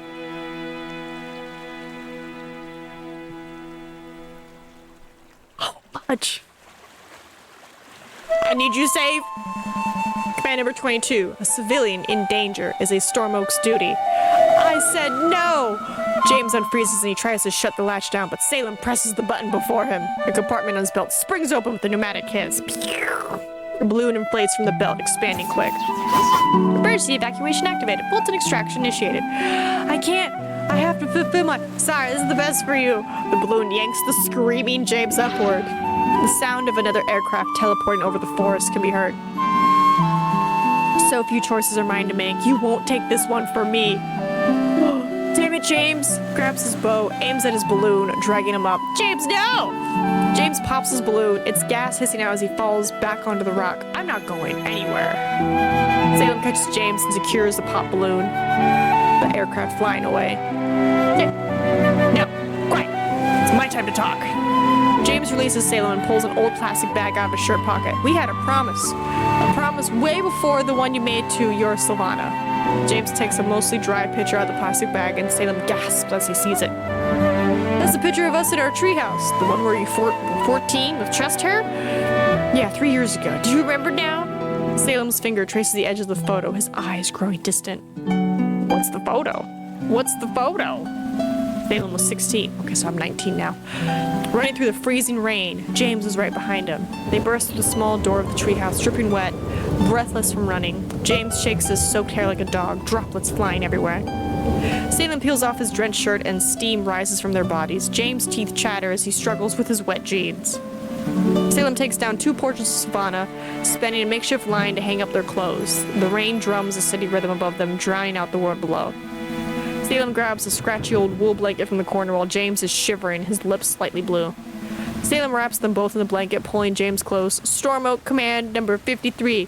Salem says seriously, body heat preservation protocol. James snorts but doesn't pull away. Right, purely tactical. I'm sorry, what's up, ghost?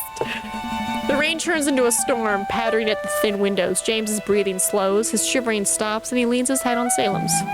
Hours later, the rain has stopped. Golden sunlight streams through the treehouse, making dust motes twinkle like tiny stars. They're still wrapped together, neither wanting to move. James reaches into his pocket and pulls out a rusty old pocket knife. His hand shakes slightly as he opens it. What's happening? Salem. James whispers, his voice serious for once. Let's do it. Do what? Salem watches as James cuts his own finger, red welling up. Without hesitation, Salem takes the knife and does the same. Are we making a blood pact? They press their fingers together, blood mingling. James pulls out a photo, the one Salem took of them just an hour ago, with the old instant camera. Wait, no, hold on. I thought we were just sleeping. What? I thought we were just woke up The sun is awake. Oh, we're all cuddled up. Let's do it. and then they're like, we're gonna put it on the photo that you took an hour ago. Okay, sure? On the back in red letters, James writes their oath. Oh my god, what's the oath? Salem blinks, still absent-minded, letting go of the picture. Watch out. James catches the picture midair just before the river could take it away. Oh, sorry, I zoned out. noticed. So you remember now? You should read the back. You read it to me in case I drop it. You read it to me. James holds the photo with both hands, his fingers gentle on the worn edges. We hereby swear to become Blutsbruder, blood brothers, forever, to keep each other warm, secure, to help each other reach our dreams. God, you beautiful. Blutsbruder, forever, forever. Command number 74. Blutsbruder is binding by honor. Blood oath. Yes, Storm commands. I hope all Storm Oak blood brothers become Please. No, you can't say that. No, James, no. Salem is shaking, tears flow down his cheeks. Oh, James, all I want is for us to make it through this. James reaches out, brushing a tear away with his thumb. That day, that's when I fell in love with you. Salem looks up, meeting James's gaze. I feel like I didn't belong anywhere. School, parents, everything was chaos. James's eyes lock on Salem's tearful face. The only thing that ever made sense, the only thing that was ever clear to me in a life full of confusion was you. I love your smile. That morning in the hideout when we woke up, your smile told me. James, while shaking, tries to imitate Salem's voice. Hey, buddy, everything will be fine. We'll be fine. The tree trunk crashes against the rock, making it shake slightly. You shook the rock? James's voice softens to a whisper. You showed me there's a way out of the darkness. James looks toward the tree trunk being swept away by the current. There's hope. There's a future. There might be love. There might be a life beyond just doing what we're told. He pauses, his thumb brushing over Salem's knuckles. I know it wasn't the time for us to talk about all this back then, but you... James gives Salem's cheek a playful slap, leaving them both smiling through teary eyes. You and your weird Storm Oak commands offering me that Blutsbruder oath. I think you felt the same. James gives out a soft chuckle, a tear slipping down his cheek. You saved me in more ways than you knew. He wipes his face and gives Salem's shoulder a soft punch. You weird, dorky bastard. Salem stares at him, his breath unsteady as he cries even more. This doesn't change anything, it's too dangerous. What are you bringing this up just to make me cry? Avoid ruining the moment and stay silent. Avoid ruining the moment, but also this. Avoid ruining the moment. No, he needs to know it is dangerous, but the moment... But he did know how to work the bow. I didn't know how to work the bow. And I'm like, do you only get the unlock if you try to send him up in the balloon? Do it. This doesn't change anything. The danger's still real. Salem's expression goes hard, but his eyes are still watering. Just let me finish, Salem, please. James wipes away some more tears. You promised back then to help me reach my dream. Being here is my dream. Salem speaks quietly, his voice barely audible as he looks to the vines growing underwater toward them.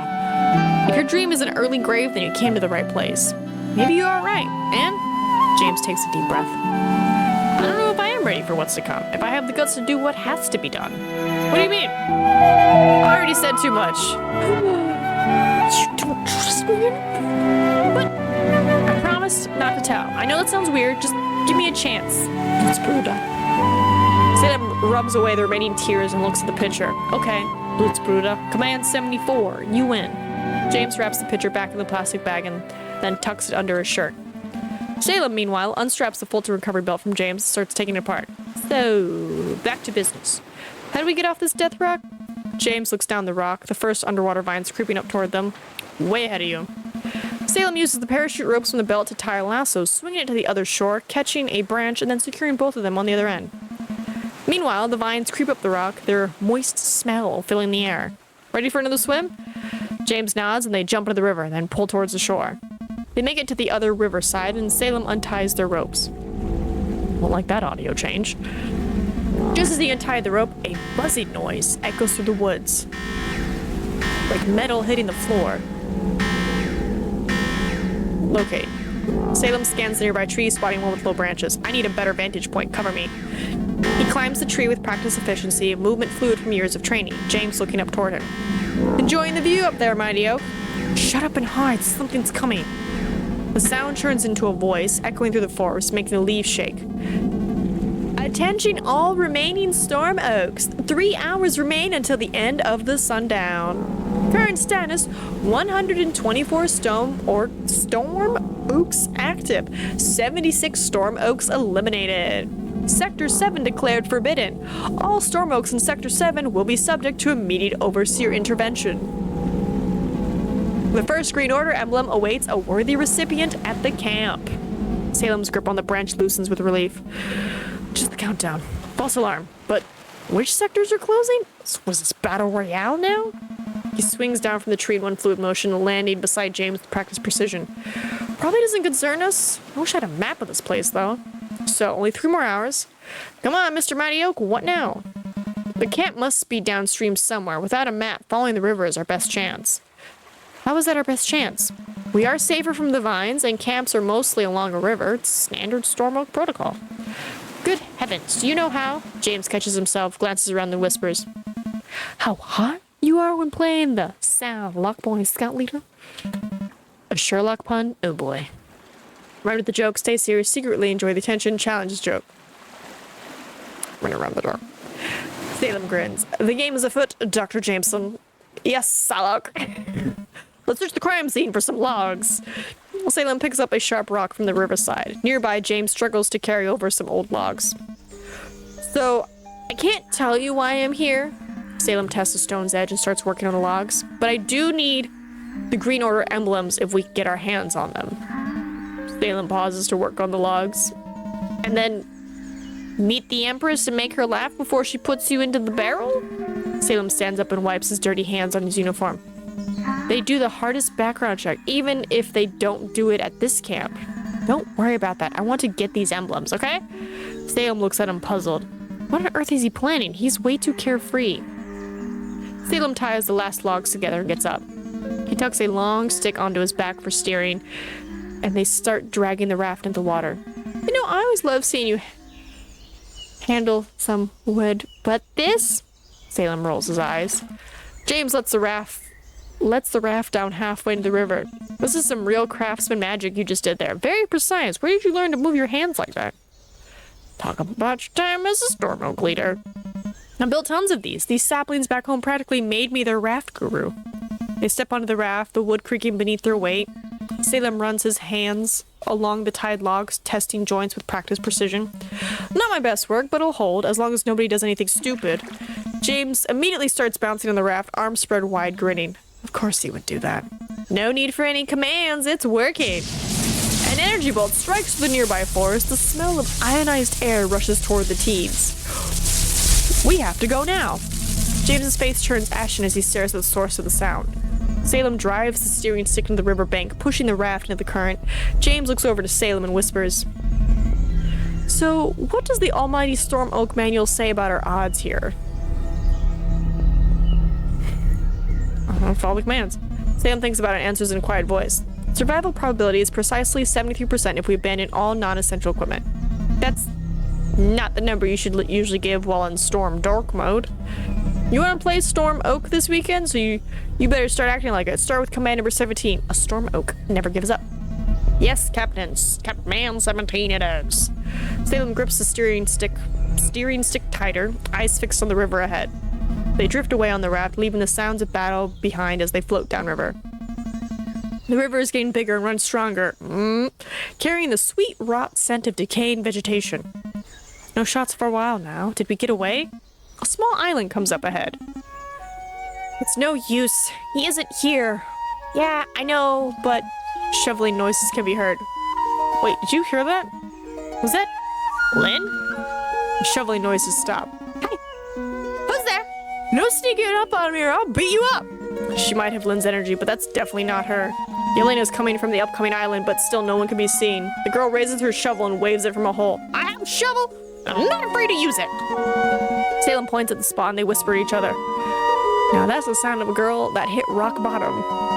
Well, whoever she is, she's not Lynn and we have no time for any detours. What? I can't just leave an angry maiden in distress. The girl from the hole yells again while waving her shovel. I am not in distress. I command you to get out of here. James grins, taps his forehead and mutters. That's exactly what a person in distress would ask us to do. Salem cups his hand and shouts to the girl in the hole. We're already late, can't do it. Wait, that voice. Salem? Salem Stallrunk? You know the shovel girl? Salem shrugs, then cups his hands again. Yeah, that's me. Who's asking? I am the girl who saved your sorry trunk at the train station. You owe me one. Come here now. James raises his eyebrows. Salem blushes and whispers to him. Oh, her. I swear she looks just like Sylvana. I mean, how could she not with that attitude? So, you are fangirling hard for her, right? No, I'm not. She's just a lookalike. Please, save those excuses for whatever fan fiction you're writing, Sylvie. Salem turns even redder and looks away. I should never have told you about that. I would have found out eventually, you little fangirl gremlin. James ruffles Salem's hair. So this shovelware Sylvana, she cool or what? Let's be sure. Salem yells. How do we know this isn't an ambush? It isn't, it's a demand. Salem rolls his eyes. I'm a truster. You help me, so I'll help you. Salem steers the raft to the small island. Thank you. Thanks so much. James raises his eyebrows and whispers to Salem, are you really sure about this? I mean, don't get me wrong, I am for helping others, but this isn't exactly a fun ride we're on. I'm trusting my gut on this one, and my gut says we should help her. Well, then you're full of surprises today. I'll keep the bow ready, just in case. James gets his bow out as they get ready to dock. The raft bumps against the shore of the small island. They jump off. Approaching the source of the voice, they find a freshly dug pit. Salem and James peer over the edge to see a girl with a broken shovel and a muddy storm oak uniform sitting on a rock. Despite the dirt, she maintains perfect posture, chin lifted with dignity. Now, first, you'll get me out, and then... James' eyes widen and he slaps a hand over his mouth, but a second later, laughter explodes out of him. Mini Sylvana! The girl turns red and points a finger at James. My name is Audrey. Audrey, that's the name of my fiance. Okay, stay cool. Just focus on the mission. Oh my god! Honey, I know we're supposed to marry for political reasons, but can we marry him? Hey Audrey, thanks for helping me out at the platform. This is my best friend James, and my name is, I know who you are, you're Salem Stallhug, Son of Minister of Technology, Matthias Stallhug. Someone did her homework. Homework? Knowing the Stallrunk family should be common knowledge for any citizen. Sure you're not Sylvana? Audrey rubs her eyes and shakes her head. Ignore him, please, let's get you out. Salem pulls Audrey out of the hole with the steering stick. Watch your step, the mud's slicker then. She nearly makes it, but her boot slips on the last step and she tumbles forward into his arms. You make a fine henchman. You're hired. She blushes, James furrows his brow and steps in, pulling her upright and away from Salem. She didn't do it on purpose. Let's relax. Easy there, Dust Devil. Salem outranks you. No henchman business on my vessel. She sighs, brushing dirt off her uniform and straightening the patch showing her sapling storm oak rank. Fine, but I owe you one for all this, and I always pay my debts. Why don't we start by having you show us the map? Sure, but I demand that James crosses his arms. I suggest that we get away from here first. Yes, Russell. James nods approvingly and then points back to the hole as they move onto the raft. So, why the shovel? Did you... James scratches his head. Lose someone to the vines? Hi, my cat child. Let me move this so you don't knock over my drink. Hi, handsome. No, I was looking for someone. But make a joke. So you're digging a hole directly to hell to find the devil? Audrey looks up and smiles. You're not far off with that guess, and since I found nothing at all, I'm pretty sure we're already in hell. They all step onto the raft, and Salem pushes it back into the river currents. Wanna say hi? Wanna say hi? Handsome man. He's looking for treats. Okay, I can get him a treat. I could have told you that without the shovel. 1 second. If you hold my hand, I can't get the treat. Hold on, I gotta get you a good piece because they're kind of Here. There you go. Sir, I'm trying to read this very intense visual novel. Okay, last one. Yeah. Oh, did you catch it? Oh, good job. That's it, last one. You get 3. 3 little ones. That's all you get, mister. But you will get some pets. Okay? So according to my father, you are Audrey Richter, the daughter of our finance minister, Waldron Richter. She plants her heads on her hips and grins, one eyebrow raised. The one and only, but speaking of, her grin fades and she scratches the back of her head. I saw what happened to your dad back at the train. My condolences. Thanks, you probably... I just want to say that this changes nothing about our father's disgust. Audrey pauses, giving James a measured side glance before returning her attention to Salem. Agreements.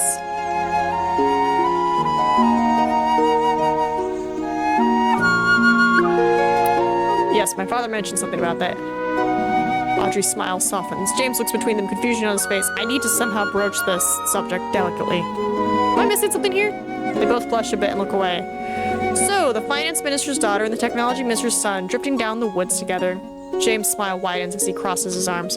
What is this, some kind of political blind date? Salem freezes for a moment while Audrey blushes a bit more.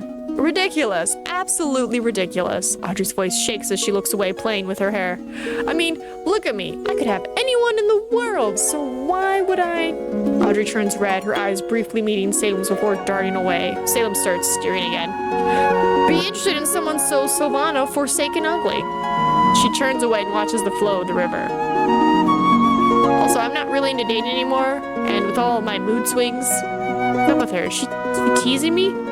I agree. No one with the right mind would touch this ugly son of a mutant. An energy bolt streaks through the nearby forest, leaving a smell of ionized air. James and Audrey freeze, their eyes widening as they stare at the source of the sound. Salem takes his steering stick out of the water as another muffled explosion echoes in the distance. Everyone down. They all lay down on the raft. Oh, no, I can't die yet. Salem lays a finger on his lips and starts whispering. We won't. Just stay cool. Audrey gets out her map and whispers, I guess it's time for me to take the lead then. Doesn't that sound like the right time to? Salem lifts a hand at James and gives Audrey a nod. We need to know where to go, especially if we get attacked and things go south. Just both be ready to jump off the raft at any time. They nod and then all look at Audrey's map between them. Her finger points at their current location on the map. So, we are here. We can either take this fast route to the camp. Audrey moves over to the river fork with a skull symbol next to it, or the long route. Audrey's finger shifts to the other stream of the river, which makes a wider curve. But on the fast route, what does the skull symbol mean? They turn to the muffled explosion in the distance, but no one can be seen. It's hard to interpret the map without a proper legend, but the short route's probably a wild water segment? No more swimming, please. The longer route should be safer from what I can tell, but obviously takes more time. I have to win today and continue my search. There is no other option. We will take the short route. Well, I'd like to win as well, but this water is brutal. One ticket for the safe route, please. Nonsense. This is my map and I demand the short route. Oh, I only have one option. Short route makes strategic sense. It's our only option if we want to have a fighting chance for a GOE. I guess we'll see when we get there. A faraway shot streaks through the forest. Okay, we should be in the clear. They flow down the river some more, starting to relax. Audrey continues to study her map. Salem steers the raft while James is lying on his back staring at the clouds in the sky. That cloud up there. That looks like you, Audrey. Audrey looks up from her map to the cloud James is pointing at. That ugly mutant of a cloud? Blasphemy. Well, it does look like Silvana. Here we go again. Since you have nothing else to do, I command you to look out for enemies. Nah, I don't take orders from you. I trust Salem. He'll have our back. Audrey flashes her nostrils while Salem smiles at James. But speaking of Silvana, what would you two do if you got all three emblems? No if. I have to get them. I promised my father. Same for me. I have to leave this place with them. Okay. Once any one of us has 3 emblems, what then? Well, then I'll have an audience with Silvana, ask her to help me. Help you with what? She looks around the shore, then turns to the boys and whispers. I'll ask her to help with my sick sister. Sister, wait. You have a sister? But, why'd you just go to a doctor with her? Ugh, I should have kept that to myself. Audrey sighs and crosses her arms. Listen, I'm not going to elaborate further, but only 2 people on this planet can help me with this, and she is one of them. James rubs his chin.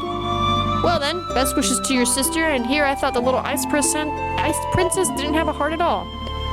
Audrey pouts as she puts away her map. Don't act like you know me.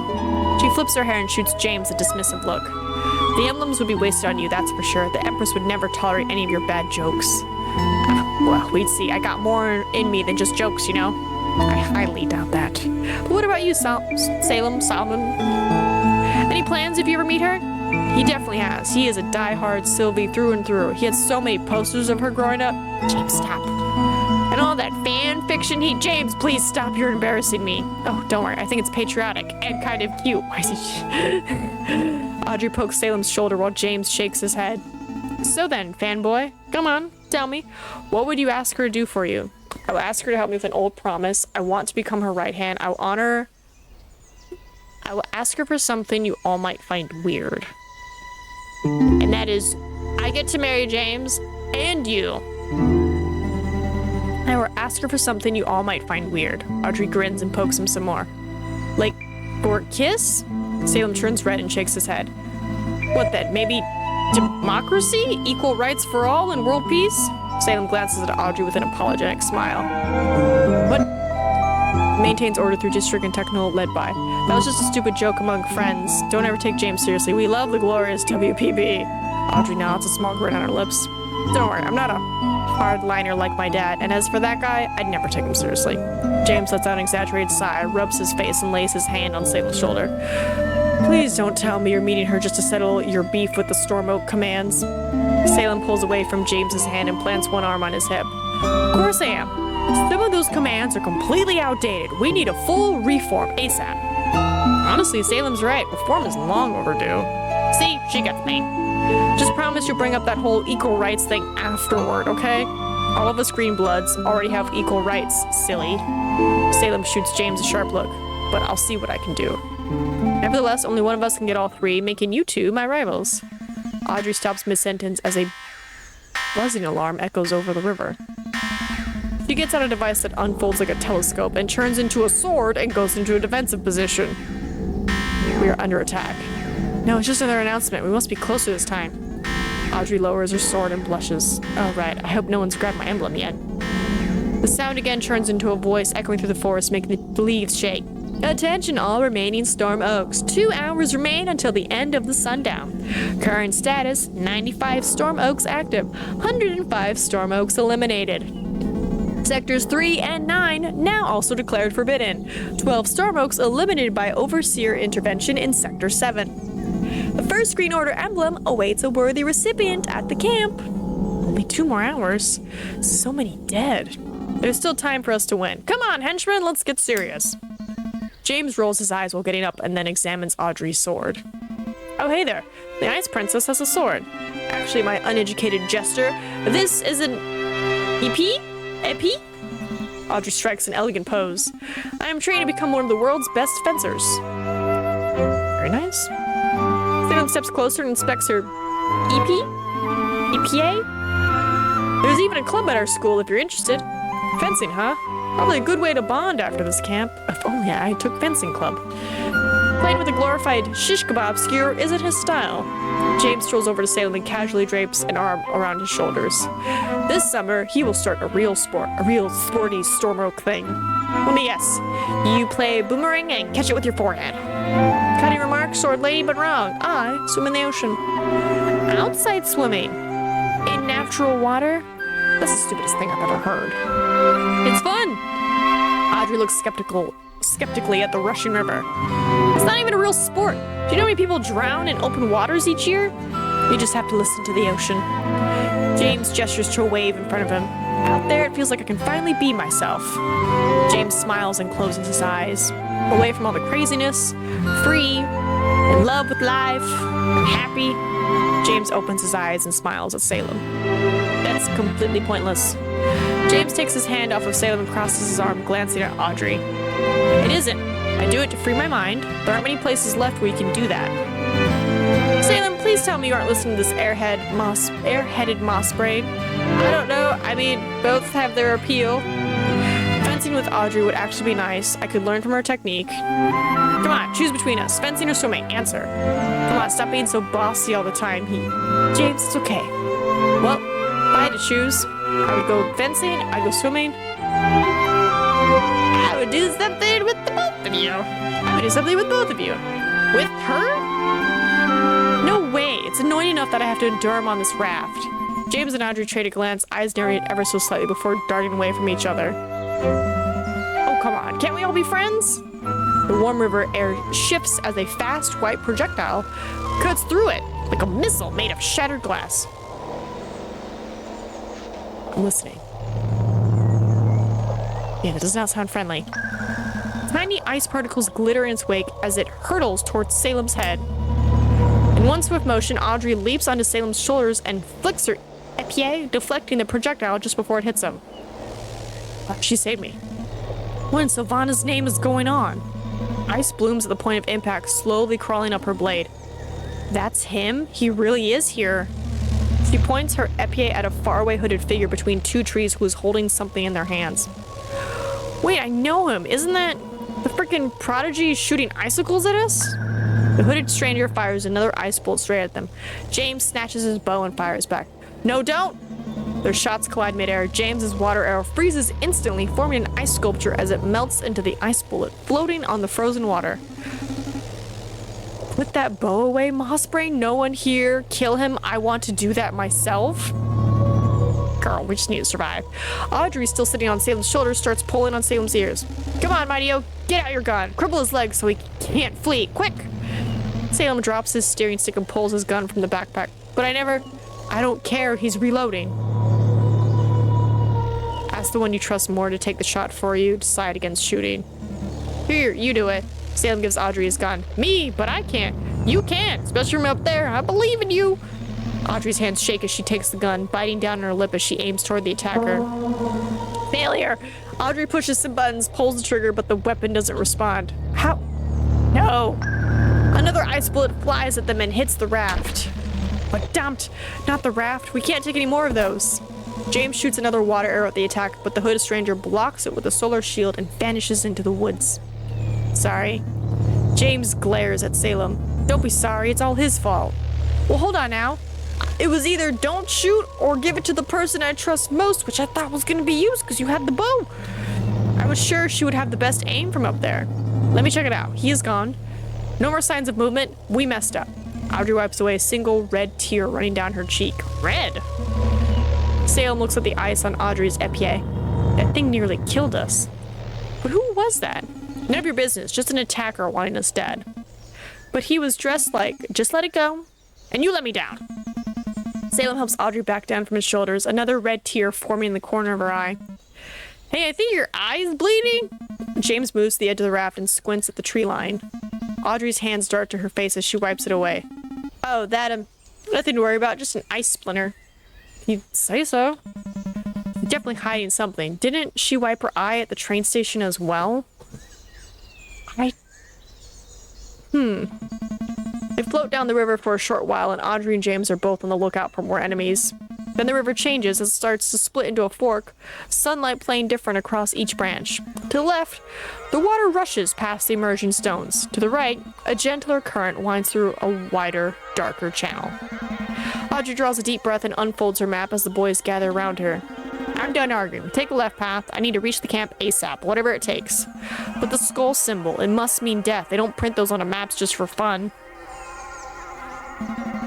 Salem studies the map again, his fingers tracing over the skull symbol. Guess I'll have to listen to my gut on this one. He looks up to see both James and Audrey watching him. Sal, please, I've got a bad feeling about this. We've had enough surprises for a day. We need that emblem. Stalrong, our family's counting us. My sister, I have to win this. Seems like I'm choosing more than just a route. Salem looks closely at the raft. Chunks of its left side are missing where the bullet struck, and the ropes feel looser than before. Not gonna do it. But with the raft taking a hit and no telling what's waiting for us on the short route, this raft needs to last. Alright, time's running out. I need to choose. Yeah, safe route. Salem steers right. Sorry, Audrey, but safety. Audrey's hand is shaking as she gets out her épée, extending it with a button press and pointing it at Salem. Turn around, now! James raises his arms and moves towards Salem and Audrey. Audrey, calm down. These emblems aren't worth killing for. Audrey's hand is shaking even more as she moves her épée closer to James's throat. Tears well up in the sides of her eyes. Not for you, but I have to. My sister, my father, they're counting on me. James nods while his right hand carefully approaches the épée. I'm sure they're proud of you. You are risking your life here. They love. Audrey slaps away James's hand with her épée, tears running down her face as she lays the point of the épée onto his throat. You know nothing about me. Audrey, we're not your enemies. I have to win. Please, Audrey. Audrey retracts her épée with a press of a button and drops to her knees, her whole body shaking as she struggles to catch her breath. James touches the cut left on his throat, blood running down from it while Audrey bursts into tears. I'm gonna treat my boyfriend's cut. Sam takes off his scarf and tapes up the cut on James's throat. Scarfy, but it's only a... But me no buts. But me no buts. He's red anyway, just give him back to me once the bleeding stops. James smiles and nods while Audrey's still sobbing, her hands covering her face. Thanks, Sal, I will cherish him. You better. Sal rests his forehead against James, the two of them smiling before pulling back. Audrey wipes away her eyes and gets up again. Okay, I demand you two never talk about this again. About what? Exactly. And now, Stodronk, you better get the motor running. Salem nods and tries to push the boat a little faster with his steering stick. As the ride continues, the river carries the group through a dense forest, giving way to rocky outcroppings and marshy banks. For a while, they drift down the river as the sun sinks more and more. We need way too long? We need way too long? I hope at least Len made it. We need way too long. A buzzing alarm echoes over the river, turning to a voice. Attention all remaining storm oaks. 1 hour remains till the end of the sundown. Current status, 90 storm oaks active, 110 storm oaks eliminated. All sectors except the direct path to the camp are now declared forbidden. Overseer patrols intensified. The first green order emblem awaits a worthy recipient at the camp. Only 1 hour? Don't worry, 1 hour is still a lot of time. Oh, how I hate your optimism. You should have both listened to me. James ignores Audrey and wraps an arm around Salem's shoulder. Chin up there, buddy. Nothing can ever go wrong with me around. I am the chill guy who balances the universe. How can you be so hopeful? We will all die here. James clears his throat and puffs out his chest. Seems like the acting god needs to give you all a morale boost. Acting god, please stop being cringe. Sure, why not? Cheers up, buddy.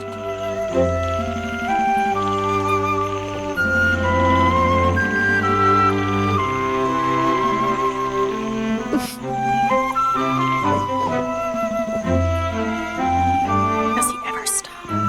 I hope he never does. Blasphemy, the god of comedy, senses unbelievers aboard.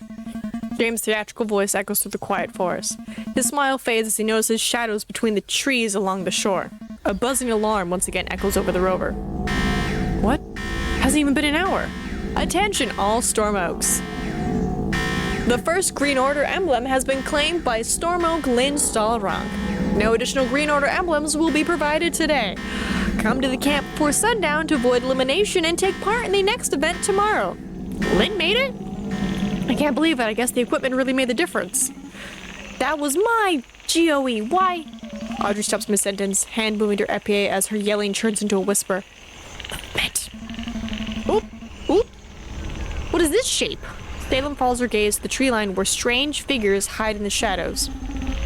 Mutants. They must be one of those forbidden sectors. Oh. Ooh. Right, because this is a demo. So I'm like, what are the mutants gonna look like, I wonder? I like their silhouette already. Her épée extends with a click. James waves at them and they answer him by starting to hum. Fascinating. They're watching us. Subhuman mutations. And most likely hungry. A red tear forms at the corner of her eye. Yet their behavior suggests higher cognitive function. Do you think they control the vines? Maybe. They look so humanoid. I'm gonna wait and see. We should wait and see. Besides, a shot might alert others. James nods, his eyes still fixed on the mutants while Audrey lowers her épée. I think we should attack first. Salem gets out his Storm Oak manual, flips through the pages with fluid motion, stopping on a page in the back. The textbook says most mutants are aggressive predators. The leaf-covered figures match the pace of the raft, following them but keeping to the trees. But they aren't behaving like anything in the manual. I am sure they will be peaceful if we are. Audrey wipes away a thin red tear while Salem puts his manual back into the inner pocket of his uniform. What is this? Oh, when did that happen? The risk is too high. We are drifting into their trap. They're peaceful. I feel it in my gut. The river widens to reveal the overgrown ruins of a massive stone bridge rising from the water. That's the trap. The center of the bridge has collapsed into the water below, blocking the way through the water. They watch the mutants moving like shadows behind the trees. Trap or not, the bridge is going to be a problem. Can't we lift the raft over it? Yes, but we'll have to do it together, which leaves us vulnerable to attack. Salem glances at the sinking sun, and the sun is setting in like half an hour, but I don't see another way. Audrey studies the approaching ruins. Do you see anything? You see anything? Yeah, this old bridge. I've seen similar ones. The raft drifts closer to the ruins, perfect arches reduced to broken teeth, concrete twisted by unnatural force. Look, over there.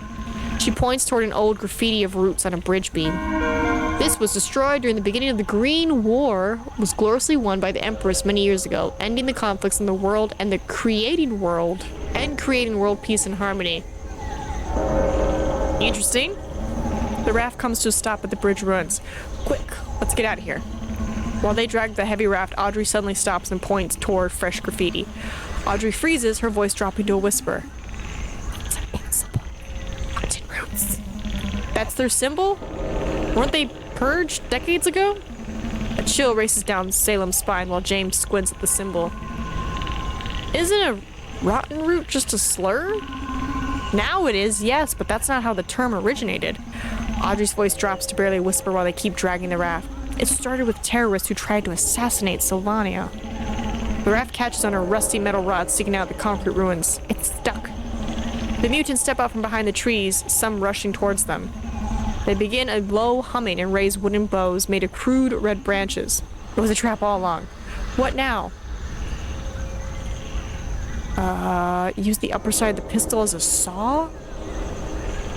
Diversion! James, create a distraction. James grins and points at himself. Me? For real? One distraction, coming right up. You can't be serious.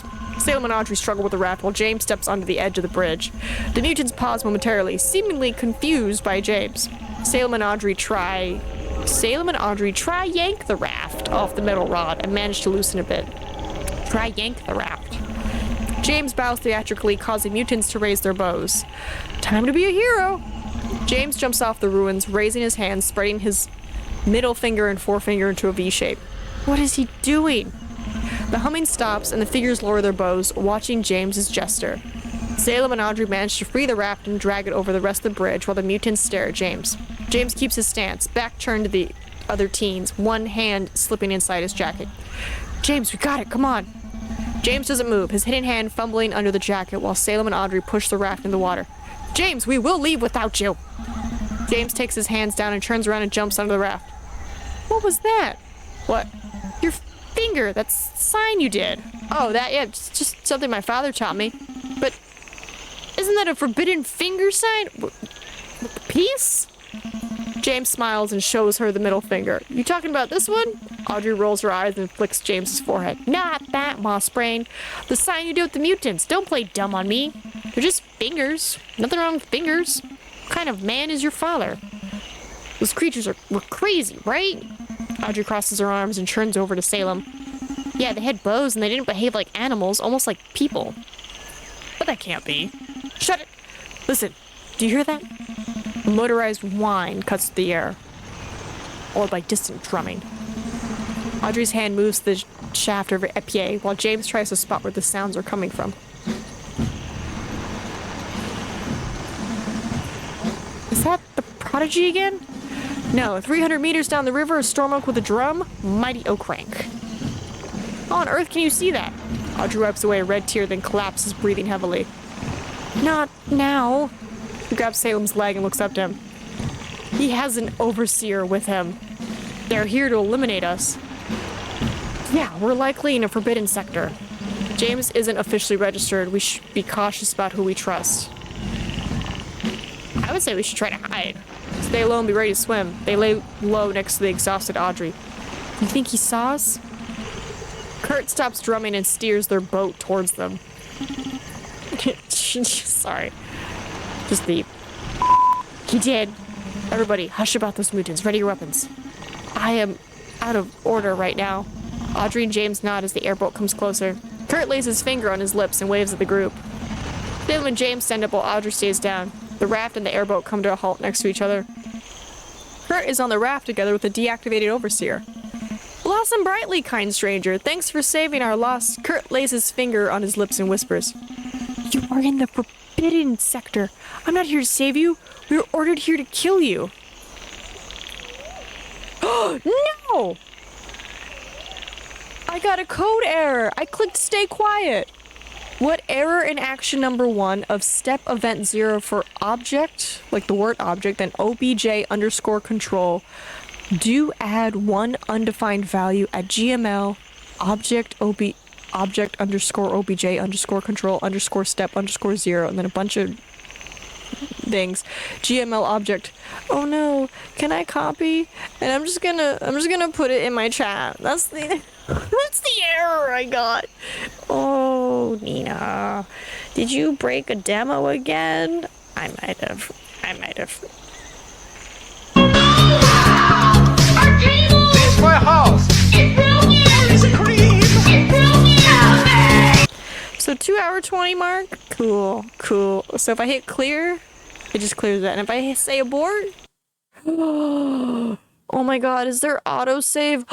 Is autosave a thing? I was just vibing with the story. Please tell me autosave is a thing. Please. Please. I put 2.5 hours in this game.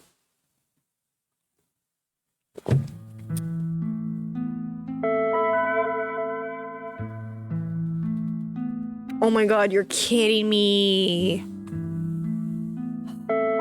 Autosave is not a thing. I thought I had voices on. I'm a little confused why I'm not getting any voices. So we're gonna make the text speed max, and I'm gonna try to do the same stuff I did before. Oh my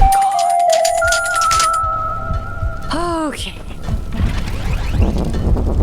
Alright, we're gonna try to... Hold on. Is there a way? Right, analyze. Recognize the space. When they told me who I loved was wrong. Right, ask about the stuff. Try to negotiate better deal. Give away my soul. Slowly get up. I'm also gonna save. Hear that? It has to go through all the sound bits now, so... Hold breath. Warn them of the vines, because that's what I did. And I was like, oh my god, James. Then I kissed him. And then we explored why he was here. I told him everything. Told him what happened. I moved along. Protect James, right? I think that's what I picked. I let him shoot it. I was like, shoot it. Look for a solution. I don't know. I'm doing like multiple saves just in case this speed running causes another break. Put an arm around him. Right? I was like, James, you have to go now. Right? I sent him away. You read it to me. Right? This doesn't change anything. It's too dangerous. Climb a tree to locate the noise. Run with the joke. Right, the game is afoot. Okay. Tell your time. Follow the commands. Trust her. Make a joke about her digging in. Then we're gonna do another save. I'm glad I'm catching up so quickly. My father mentioned something. Bree's in shock. Daily conversation. Something you all might find weird. Take a closer look. I would do something with the both of you. Right? Ask the one you trust more. I thought it was gonna be a boy. Alright, the skull symbol. Take the long and safe route. Oh, we're getting there. Treat James as cut, because he's my boyfriend. Come on, acting god, cheer us up. Wait and see. Do you see anything? Have James create a version. Should try to hide. Stay quiet.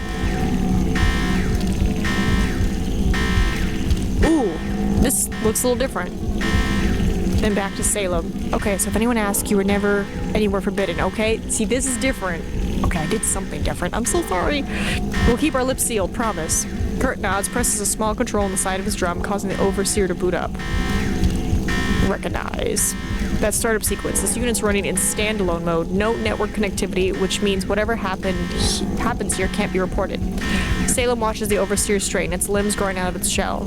Well, why would they do that? Is District 89 too much off the grid to have a network connection, or is that the whole point? Kurt shakily straightens up and takes out a list and a kazoo. Okay, before I get too deep into it. Let's see.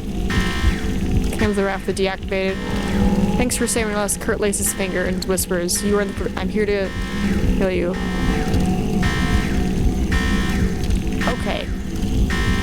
So I chose a different choice here, but you know what? The other choice I chose caused the game to crash, so I think we're fine. Okay, all new stuff. This is all new stuff. I'm gonna save the year just in case it breaks again. Blossom brightly, and congratulations! All of you are about to make it. Kurt gets out a list.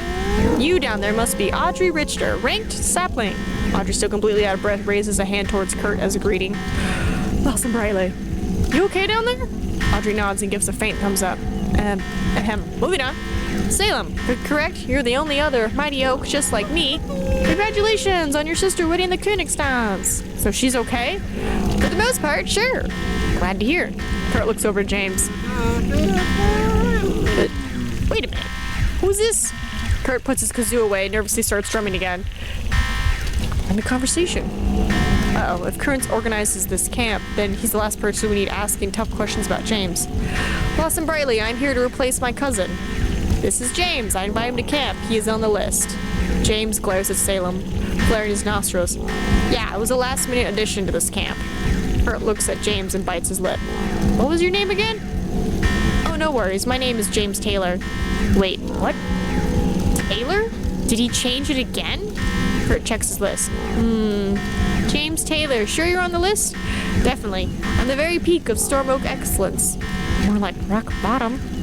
Well, you are nowhere on my list. James's smile is trembling as the overseer raises its hand toward him. I should be on there somewhere. I am probably under H for handsome. Kurt's drumming gets increasingly more nervous. Under H? I thought your last name was Taylor. He is kidding. James is a new member of NF City, that's why his documents aren't up to date yet. Maybe. I'll double check the document ID. But where are your patches? I can't even see your rank. As Kurt rechecks the list, the overseer's hand pulls into its armor, shaping into an arm gun. While Kurt is distracted, James whispers to Salem, If I have to run, don't follow me. I'll find you later, promise. James crosses his arms and raises his chin as he smiles at Kurt. Check again. Oh, honey bun. So I double-checked the document ID, but no, sorry, James. Kurt nods as his eyes move over towards the overseer. Wait, can't we? There is nothing more I can do. The overseer glows red as it points its weapon at James. What should I do? Hold on, let me check the things. What do you say?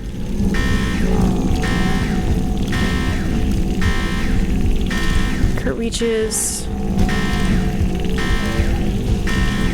Where's your whisper? Check again. If I have to run, don't follow me. I'll find you later. He has to run.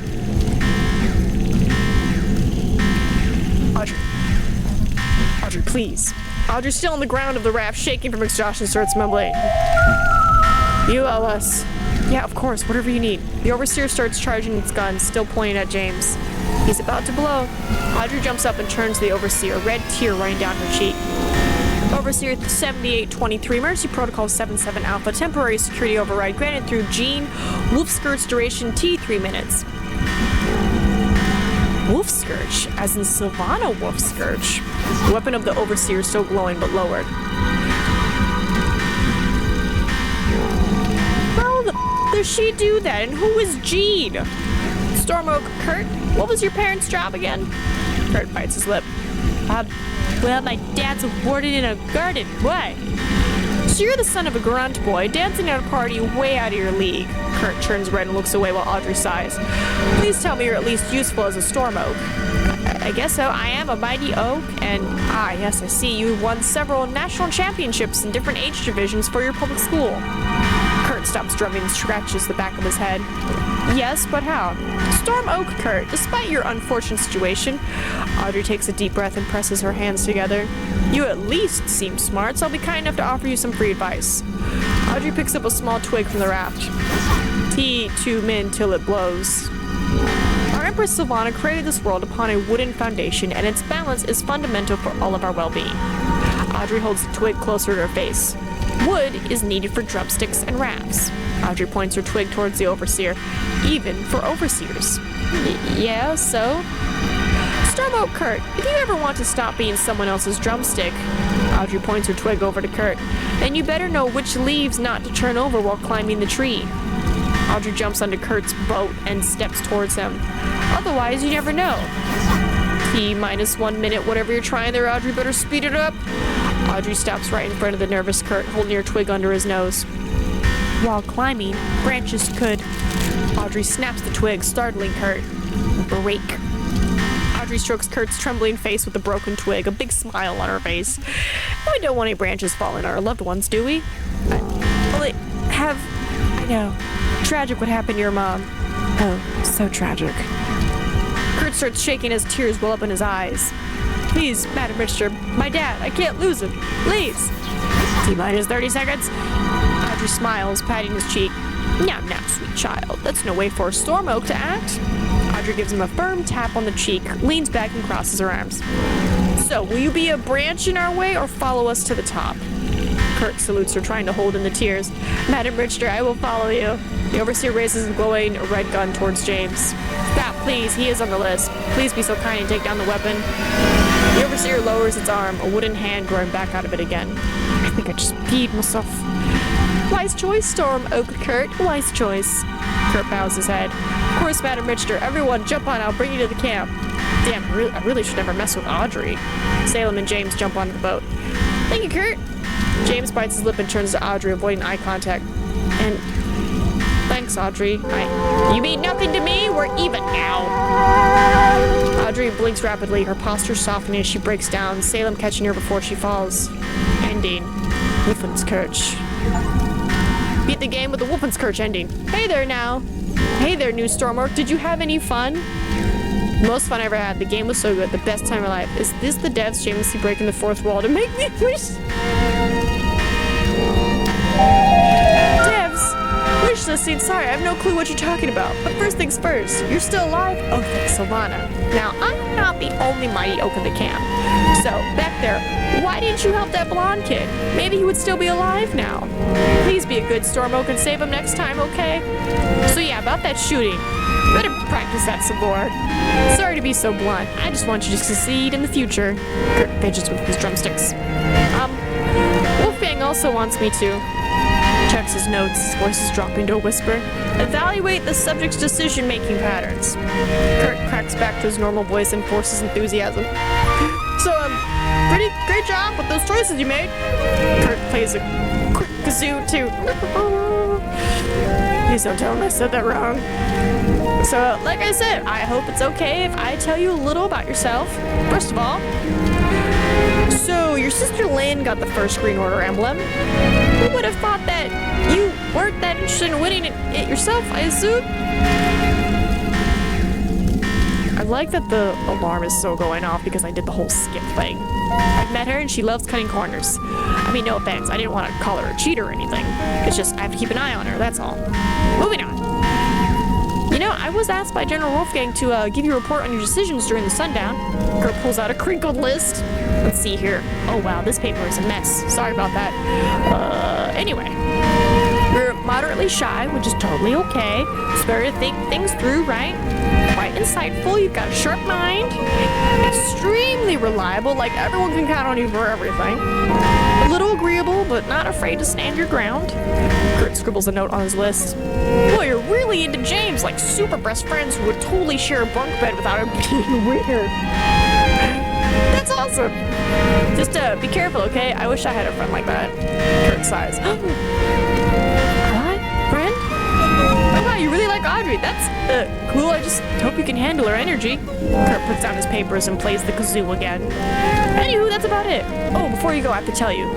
Straightens up, attempting to look official. Please go ahead and give the... Gets out his notes again and double checks. Rottenroots episode 1. Whatever that means.